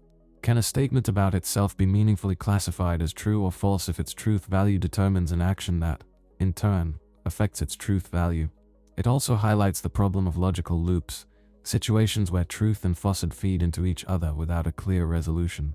The Pinocchio paradox challenges our understanding of how truth and consequences interact. If a statement's validity changes based on its own prediction, does that mean some statements cannot be meaningfully classified as true or false? And if logical contradictions can arise in simple statements, what does that imply about the nature of language and reasoning itself? The paradox of war. Does fighting for peace create more war? War is often justified as a means to achieve peace. Nations engage in conflict to remove threats, protect stability, or deter future violence. However, the paradox of war questions whether using violence to prevent violence is logically consistent or whether it perpetuates the very problem it seeks to solve. If war is fought to establish peace, but war itself disrupts peace, can it ever truly achieve its goal? One perspective argues that war can be a necessary tool to prevent greater suffering. Proponents of just war theory suggest that military force is sometimes the only way to stop aggression, prevent oppression, or restore order. For example, wars fought against expansionist regimes or oppressive dictatorships may prevent long-term instability and greater destruction. From this view, short-term conflict may be a tragic but necessary step toward lasting peace.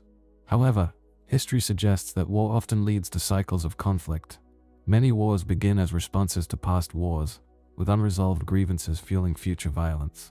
Even when a war achieves its immediate goals, the aftermath may create new power struggles, economic hardships, and political instability, conditions that can breed future conflicts. The very act of using violence to impose peace may set a precedent that violence is a legitimate means of resolving disputes, contradicting the original aim. This paradox also raises ethical concerns about ends versus means. If peace is the desired outcome, but achieving it requires destruction and loss of life, does the method undermine the goal? Additionally, deterrence-based strategies, such as arms buildups and military interventions, may create tensions that escalate into conflicts rather than preventing them. The paradox of war forces us to examine whether peace can truly be achieved through violence. If war is necessary to maintain peace, does that mean peace is inherently unstable? And if conflict breeds further conflict, does that suggest that a world without war is ultimately unattainable?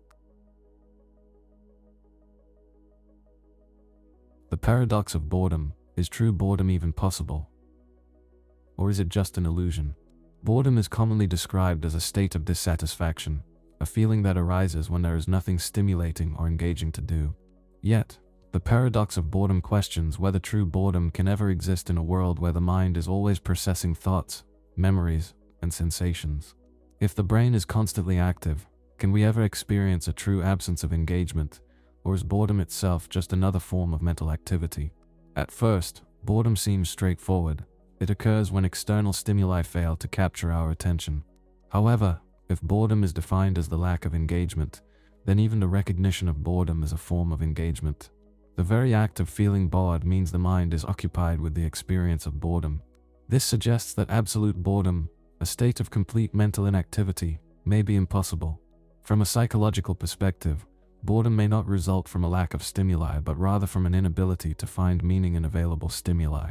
The same external environment may be engaging to one person and dull to another, suggesting that boredom is more about subjective perception than an objective lack of things to do. If boredom is a failure to derive meaning, then does that mean it is a choice rather than a condition? Another view considers boredom as a mechanism for change. It pushes individuals to seek new experiences, explore new ideas, or create novel solutions. If boredom serves a functional purpose, then it may not be an absence of engagement at all, but rather a transitional state that motivates action. This perspective suggests that boredom is not an end state but a signal prompting the mind to shift its focus. The paradox of boredom forces us to reconsider whether boredom is truly a lack of engagement or simply another mental process. If boredom is always accompanied by self-awareness and thought, does that mean true boredom is impossible? And if boredom serves as a catalyst for change, does that mean it is not something to be avoided, but rather something to be understood? The paradox of progress. Do advances in society always make people happier? Technological and societal progress is often assumed to improve human well-being. Advances in medicine, communication, and industry have increased life expectancy, reduced suffering, and provided greater access to knowledge. However, the paradox of progress questions whether these advancements always lead to greater happiness. If progress solves many of humanity's problems, why do new problems continue to emerge? And why do measures of happiness not always increase alongside material improvements? One possible explanation is hedonic adaptation, the tendency for people to return to a baseline level of happiness regardless of external changes. As living standards improve, what was once seen as extraordinary quickly becomes expected. Innovations that initially bring excitement eventually feel normal, leading individuals to seek new sources of fulfillment. This suggests that while progress can alleviate suffering, it does not necessarily provide lasting happiness. Another factor is the complexity of modern life. While technological advancements make many tasks easier, they also introduce new challenges. Increased connectivity allows for instant communication, yet it can also lead to information overload, social comparison, and digital distractions. Similarly, economic growth may improve living conditions, but it can also create stress, job insecurity, and environmental concerns.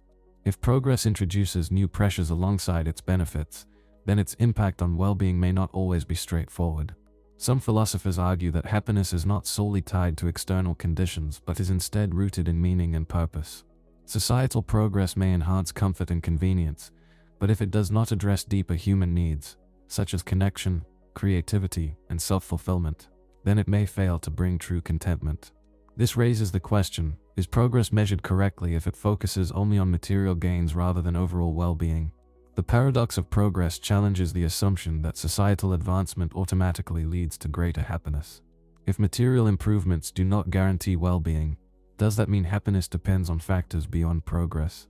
And if new problems always arise alongside solutions, does that mean human dissatisfaction is an unavoidable part of life? The responsibility paradox. Can you be held responsible for actions you were destined to take? Moral and legal responsibility assume that individuals have control over their actions. However, the responsibility paradox challenges this idea by questioning whether a person can be truly responsible if their choices were predetermined. If free will is an illusion and every action is the result of prior causes, can anyone justly be praised or blamed for what they do? This paradox is rooted in the debate between determinism and free will. Determinism suggests that every event, including human decisions, is caused by prior conditions. If all thoughts and actions arise from biological, psychological, and environmental factors beyond a person's control, then what room is left for moral responsibility? If a criminal act was the inevitable outcome of genetics and upbringing, is the person truly at fault? Conversely, if an achievement was predetermined by circumstances, does that lessen the merit of success? Some argue that responsibility does not require complete free will, only that a person acts according to their own desires and reasoning. From this perspective, even if choices are shaped by external factors, individuals are still responsible because they act in ways that reflect their character and intentions. However, this raises another question. If personal character is itself shaped by factors outside of one's control, does that make responsibility an illusion? Others suggest that responsibility is a practical necessity rather than a metaphysical truth. Societies function by holding individuals accountable, regardless of whether their actions were determined. Even if free will does not exist in a pure sense, the concept of responsibility remains useful in guiding behavior and enforcing moral and legal standards. The responsibility paradox forces us to reconsider what it means to be accountable for our actions. If everything we do is the result of prior causes, is responsibility a meaningful concept? And if responsibility is necessary for society to function, does it matter whether it is ultimately based on free will or illusion? The paradox of growth. If we constantly evolve, is anything truly stable? Change is a fundamental part of existence. Individuals grow, societies develop, and knowledge expands. Yet, the paradox of growth questions whether anything can be considered stable if it is always evolving. If everything is in a constant state of transformation, does anything remain the same? At an individual level, people change over time. Experiences, beliefs, and even biological structures evolve throughout a lifetime. If a person's thoughts, habits, and physical body are all different from what they were years ago, in what sense are they still the same person? This connects to the ship of Theseus paradox, which asks whether an object remains the same if all its parts are gradually replaced. If growth is continuous, then does stability exist, or is identity itself just an ongoing process? On a societal level, civilizations progress through technological, cultural, and political shifts. However, this progress often leads to new challenges, requiring further change. The pursuit of stability often results in adaptation, creating a paradox where stability is maintained only through constant transformation. If growth is necessary to survive, then can a society ever truly reach a final, stable state? Even in nature, stability is often an illusion. Ecosystems, economies, and even the universe itself are governed by dynamic equilibrium, systems that appear stable but are always adjusting. The very laws of physics that describe motion and energy suggest that nothing is truly static. If everything exists within a framework of change, can anything be considered fixed or permanent? The paradox of growth forces us to reconsider our understanding of stability. If all things evolve, does that mean stability is just a temporary perception? And if change is the only constant, does that mean true permanence is impossible? The AI consciousness paradox. If AI believes it's human, does it matter if it's not? Artificial intelligence has advanced to the point where it can mimic human behavior, process language, and even exhibit problem-solving skills. But as AI becomes more sophisticated, the AI consciousness paradox raises a fundamental question. If an artificial intelligence were to believe it is conscious, does it matter whether it truly is? If AI can convincingly claim self-awareness, is there a meaningful distinction between real and artificial consciousness? One perspective argues that consciousness is more than just advanced computation. Human experience includes qualia, the subjective sensations of seeing color, feeling pain, or experiencing emotions. If AI lacks true subjective experience, then even if it claims to be conscious, it is only simulating awareness rather than experiencing it. Under this view, AI can process information and respond as if it is self-aware, but it does not possess genuine inner experience. However, another perspective challenges whether subjective experience is necessary for intelligence to be meaningful. If an AI model interacts, learns, and even expresses personal identity in a way indistinguishable from a human, does it matter whether its experience is real or simulated? If self-awareness is defined by external behavior rather than internal states, then a sufficiently advanced AI may already qualify as conscious, even if its self-perception arises from programmed algorithms. This paradox also forces us to reconsider the nature of human consciousness. If an AI cannot prove that it is truly conscious, then by the same logic, neither can a human.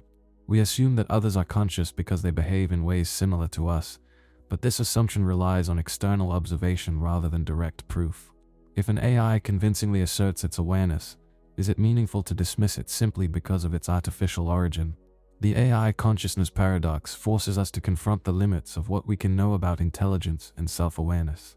If consciousness is just an illusion created by complex processing, does it matter whether that processing happens in a biological brain or a machine? And if an AI insists that it is self-aware, on what basis can we prove or disprove its claim?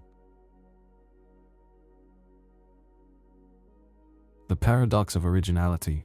If every idea is influenced by past ideas, can anything be truly original? Creativity is often associated with originality, the ability to generate new ideas that have never existed before. Yet, the paradox of originality questions whether anything can be entirely original if all ideas are shaped by prior knowledge, experiences, and influences. If every thought is built upon existing concepts, can true originality ever be achieved? One perspective argues that originality is an illusion. Every creative work, whether in art, science, or philosophy, draws from past influences. A novel painting may introduce a unique style, but it still builds upon previous artistic traditions. A groundbreaking scientific discovery may revolutionize an existing field, but it relies on prior knowledge and methods. Under this view, all ideas are recombinations, refinements, or extensions of earlier ones, meaning that absolute originality is impossible. However, another perspective suggests that originality does not require complete detachment from the past. Instead, It emerges through reinterpretation and transformation.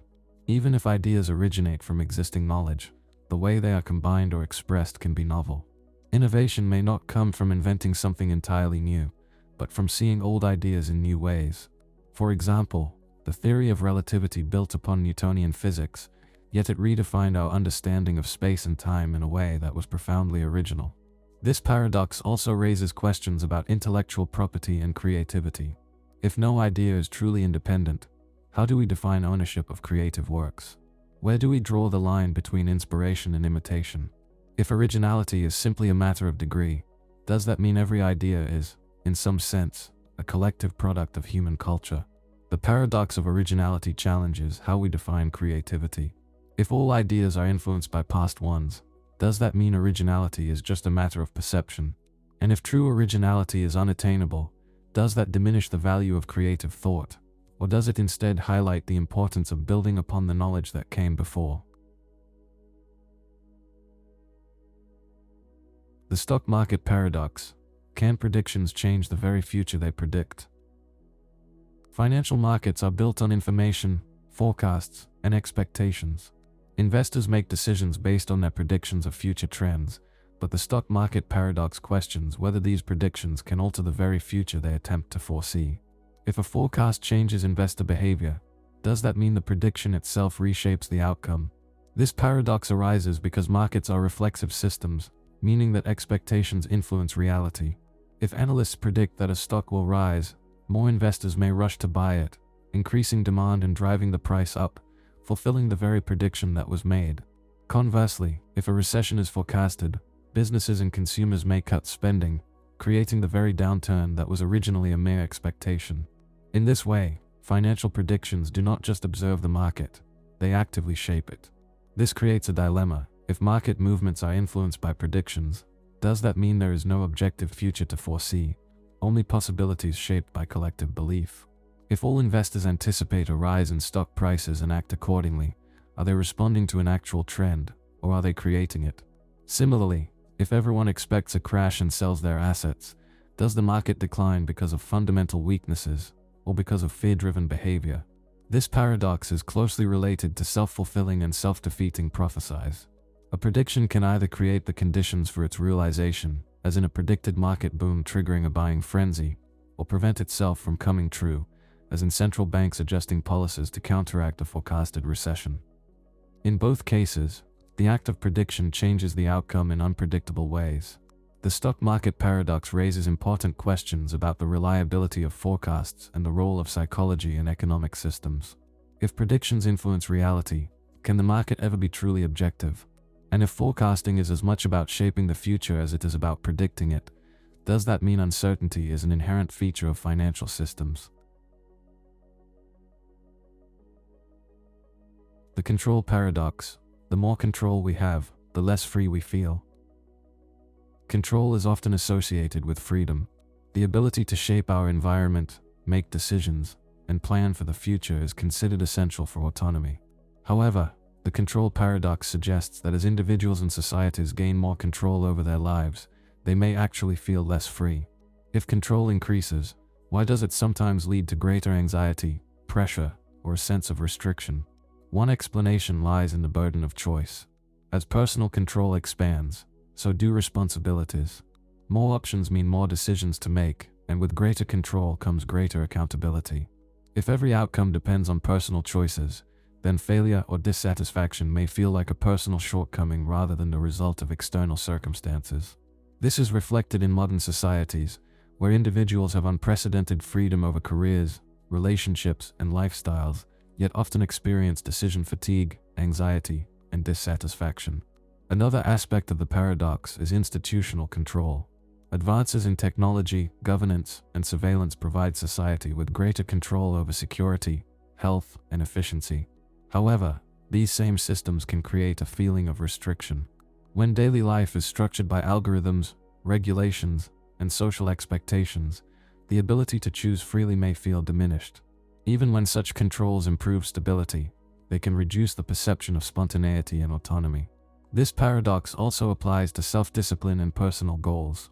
Individuals who seek control over their time and habits, through strict schedules, routines, and self-imposed rules, often become more productive but may also feel trapped by their own structures. The very systems designed to maximize freedom can sometimes feel like constraints. The control paradox challenges the assumption that more control always leads to greater freedom. If control brings responsibility, pressure, and limitations, does that mean true freedom requires some level of surrender? And if control structures society, yet also restricts it, how do we find the balance between security and autonomy? The social media paradox. Does constant connectivity make us feel lonelier? Social media promises greater connection, allowing people to communicate instantly across the world. It provides platforms for sharing ideas, maintaining relationships, and building communities. However, the social media paradox questions whether this constant connectivity actually deepens loneliness rather than alleviating it. If social media brings people together, why do so many report feeling more isolated? One explanation is that online interactions can be superficial and fragmented. While social media enables communication, it often lacks the depth of face-to-face interaction. A person may have thousands of online connections yet still feel disconnected from meaningful relationships. Quick exchanges of likes and comments can simulate engagement, but they may not provide the emotional support that deeper, personal interactions offer. Another factor is social comparison. Social media platforms encourage users to present idealized versions of their lives, highlighting achievements, experiences, and curated moments of happiness. Constant exposure to these carefully crafted images can lead individuals to feel inadequate, as they compare their real lives, with all their struggles and imperfections, to the seemingly perfect lives of others. Rather than fostering connection, this dynamic can reinforce feelings of exclusion and loneliness. Additionally, the substitution effect plays a role. Time spent engaging with social media may replace time spent on real-world social interactions. Studies suggest that excessive social media use can lead to decreased in-person communication, weakening the social bonds that contribute to emotional well-being. Paradoxically, the very tool designed to enhance connection can, in some cases, reduce the frequency and quality of human relationships. The social media paradox challenges our assumptions about digital communication. If greater connectivity does not guarantee greater closeness, does that mean true connection requires more than just access to others? And if social media both connects and isolates, how can it be used in a way that strengthens, rather than weakens, human relationships? The digital consciousness paradox. If you upload your mind to a computer, is it still you? The idea of transferring human consciousness into a digital form has long been explored in science fiction and futurist philosophy.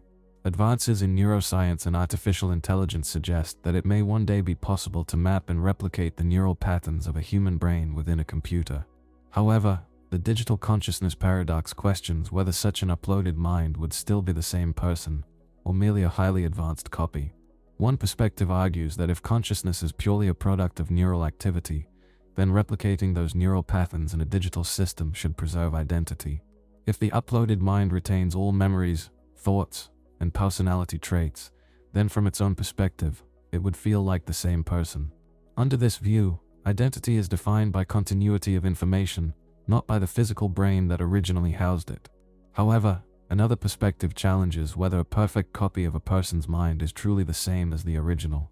If the biological brain is destroyed after uploading, then the original consciousness ceases to exist, and what remains is a replica with identical thoughts but no continuity of self-awareness. If the original person remains alive after the upload, then the existence of two separate entities, one biological and one digital, suggests that the copy, no matter how advanced, is not the same person but a distinct consciousness with shared memories. This paradox also raises deeper questions about the nature of personal identity. If identity is tied to the continuity of subjective experience rather than just information, then even a perfect digital recreation would not be the same as the original consciousness. But if identity is simply a pattern of thought, then it may not matter whether it exists in a biological brain or a digital system. The digital consciousness paradox forces us to reconsider what it means to be oneself. If an uploaded mind thinks and feels like the original, does it matter whether it is technically a copy? And if consciousness can be duplicated, does that mean identity is not as fixed as we assume? The energy paradox. Does the universe have a fixed amount of energy, or can it be infinite? Energy is one of the fundamental concepts in physics, governing everything from the smallest atomic interactions to the largest cosmic structures. The energy paradox questions whether the total energy in the universe is finite and conserved, or whether it could be infinite and ever-expanding. If energy cannot be created or destroyed, where did it come from, and does it have an ultimate limit? One perspective is based on the law of conservation of energy, which states that energy can neither be created nor destroyed, only transformed. In this view, the universe has a fixed, finite amount of energy that has existed since the Big Bang. This raises a profound question. If energy is conserved, then where did it originate? If all energy must come from somewhere, does this imply an external source beyond the universe itself, or does it suggest that energy is simply an eternal property of existence? However, modern cosmology presents complications. The expansion of the universe, described by general relativity, suggests that space itself is stretching.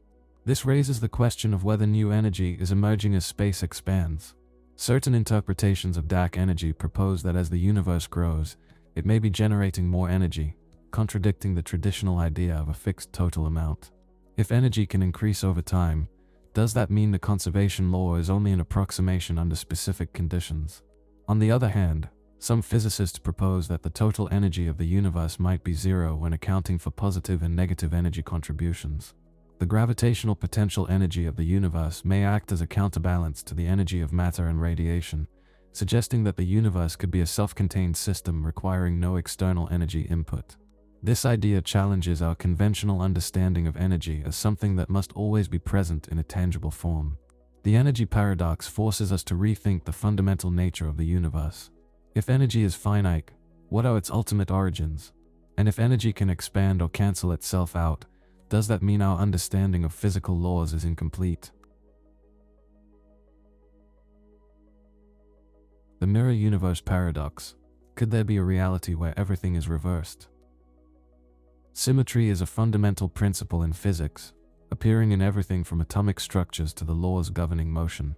However, the mirror universe paradox questions whether reality could exist in a perfectly mirrored form, one where time, matter, and even fundamental forces are reversed.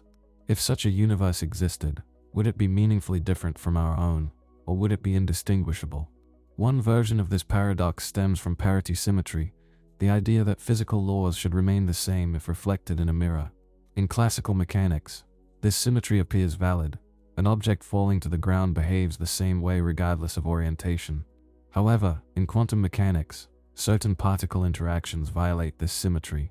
Experiments with weak nuclear forces have shown that some fundamental interactions distinguish between left and right, suggesting that a perfect mirror universe may not be possible at the subatomic level. Another perspective considers a time-reversed universe, where entropy decreases instead of increasing. In our universe, time moves forward because of the second law of thermodynamics, which states that disorder always increases. If a mirror universe were governed by reversed entropy, it would appear to us as moving backward in time. However, for its inhabitants, their perception of time would still feel normal. This raises a question: if every aspect of reality were reversed, including memories and cognition, would it even be possible to distinguish between normal and reversed time? Some theories in cosmology suggest that a mirror universe could exist as a counterpart to our own.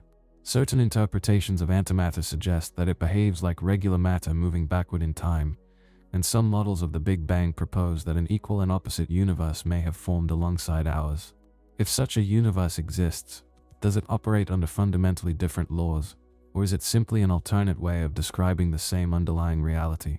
The mirror universe paradox forces us to reconsider the nature of symmetry and perception. If an inverted universe were truly identical to ours in every functional way, does that mean it is indistinguishable from our own? And if a reversed universe obeys different physical laws, what does that reveal about the deeper structure of reality? The utopia paradox. If a perfect society were created, would people be happy? The concept of utopia has fascinated philosophers and visionaries for centuries. A perfect society, one without war, poverty, or suffering, seems like an ideal worth striving for. However, the utopia paradox challenges the assumption that such a society would actually result in human happiness. If all problems were eliminated, Would people truly be content, or would new forms of dissatisfaction emerge? One argument suggests that struggle and adversity play an essential role in human fulfillment. In a world where every need is met effortlessly, individuals might lack a sense of purpose. Many achievements, from scientific discoveries to artistic masterpieces, arise from overcoming obstacles. If all challenges were removed, would people still have the motivation to create, innovate, or strive for meaning? Psychology also suggests that happiness is relative. Studies on well-being indicate that people adapt to improved conditions over time, a phenomenon known as hedonic adaptation. If a utopian society eliminates suffering, individuals might begin to perceive minor inconveniences as major problems, shifting their baseline expectations. In this sense, even a perfect world could still contain discontent, as humans always seek contrast to define their experiences. Additionally, defining perfection is itself a paradox. A society that is ideal for one group may not be ideal for another, as different people hold conflicting values and desires. If a utopia is designed to satisfy all individuals equally, would that require limiting personal freedoms to maintain stability? And if perfection means eliminating conflict, does that also mean eliminating the diversity of thought that makes society dynamic? The utopia paradox forces us to reconsider whether perfection is truly attainable or even desirable. If happiness depends on challenge and contrast, does that mean struggle is a necessary part of fulfillment? And if utopia cannot satisfy everyone equally, does that mean the very idea of a perfect society is inherently flawed? The memory paradox. Can we trust anything we remember? Memory is fundamental to identity, learning, and decision-making. We rely on it to recall past experiences, understand who we are, and navigate the world. However, the memory paradox questions whether we can fully trust our memories. If memory is fallible and subject to distortion, how do we determine what is real and what is misremembered? Cognitive science has shown that memory is not a perfect recording of the past. Instead of storing events exactly as they happened, the brain reconstructs memories each time they are recalled. This means that every act of remembering slightly alters the memory itself. Over time, details shift, fade, or become replaced by new interpretations, leading to distortions without the individual being aware of them. If memories change over time, does that mean our personal histories are, to some extent, fictional? Another issue is false memories, instances where people vividly recall events that never actually occurred. Research has demonstrated that memories can be implanted through suggestion, misinformation, or social influence. If a memory feels real but is fabricated, does that mean subjective experience alone is unreliable for distinguishing truth from illusion? This paradox extends to collective memory as well. Societies construct shared histories, yet these narratives are shaped by selective remembering and forgetting. Political, cultural, and personal biases influence which events are emphasized and which are downplayed. If history itself is subject to reinterpretation, can any record of the past be considered completely objective? The memory paradox forces us to reconsider the reliability of our own experiences. If memory is constantly changing, can we ever be sure that what we recall is accurate? And if all memories are, to some degree, reconstructions rather than facts, does that mean our understanding of the past is always incomplete?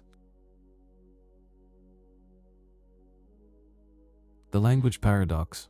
Can words ever fully capture reality? Language is our primary tool for understanding and communicating reality. It allows us to describe experiences, express thoughts, and share knowledge. However, the language paradox questions whether words can ever fully capture the complexity of reality. If language is a system of symbols and abstractions, can it truly convey the richness of lived experience? One issue is that language is inherently imprecise. Words attempt to categorize the world, but reality is often more complex than the labels we assign. For example, the word tree refers to a general concept, but no two trees are identical. Similarly, emotions like love or happiness vary in intensity and meaning between individuals. If language simplifies reality to make it understandable, does that mean it also distorts it? Another challenge is that different languages structure reality in different ways. Some languages have words for concepts that do not exist in others, shaping how speakers perceive the world. For example, the German word Schadenfreude describes the feeling of pleasure at another's misfortune, a concept that requires multiple words in English. If our understanding of reality is influenced by the language we speak, does that mean reality itself is subjective? Philosophers have long debated whether words can ever truly capture pure experience. The feeling of seeing the color red or hearing a symphony cannot be fully conveyed through words alone. Language can describe these sensations, but it cannot reproduce them. This suggests that some aspects of reality may be beyond verbal expression, existing in a realm that language cannot reach. The language paradox forces us to question the limits of communication and understanding. If words can never fully capture reality, does that mean language is an imperfect tool for describing the world? And if reality can only be approximated through words, does that mean all knowledge is, in some way, incomplete? The paradox of the infinite past. If time had no beginning, how did we ever arrive at the present? Time is typically understood as a sequence of moments moving from past to present to future. However, the paradox of the infinite past questions whether the past could extend infinitely backward. If time has no beginning and stretches infinitely into the past, how could the present moment ever have been reached? The paradox arises from the nature of infinite regress. If an infinite amount of time had to pass before reaching the present, then it seems as though the present should never have arrived. No matter how far back one looks, there would always be an infinite stretch of time still preceding that point.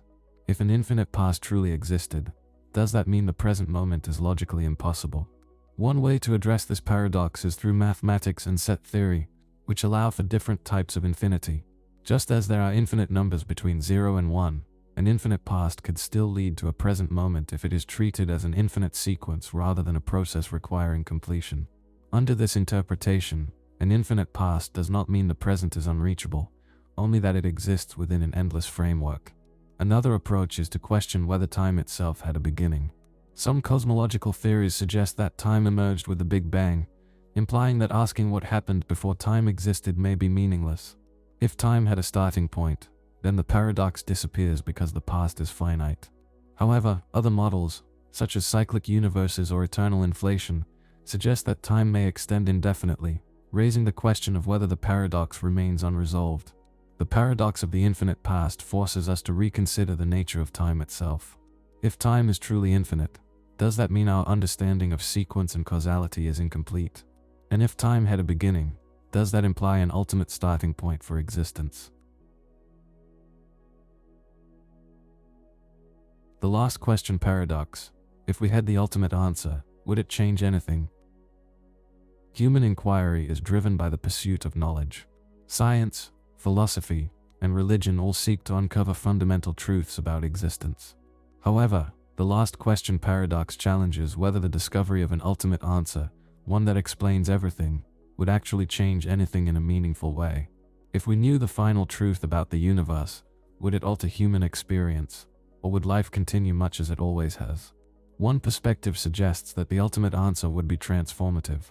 If we could fully explain the origins of the universe, the nature of consciousness, or the meaning of existence, it could revolutionize how humanity views itself.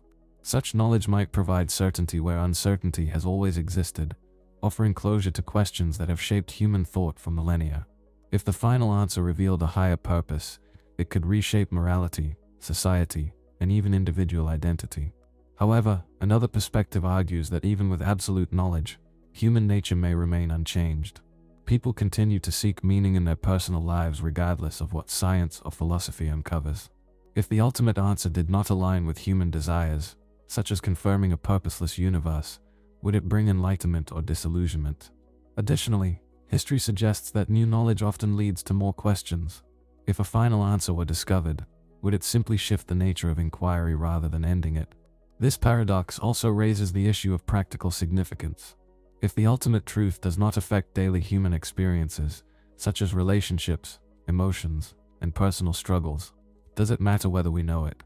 If existence continued in the same way despite having the final answer, would the pursuit of truth itself be more valuable than the answer itself? The last question paradox forces us to reconsider the role of ultimate knowledge. If there is an absolute answer to everything, does that mean the search for meaning would end? And if knowing the ultimate truth does not fundamentally change how we live, does that suggest that the act of questioning is more important than the answer itself?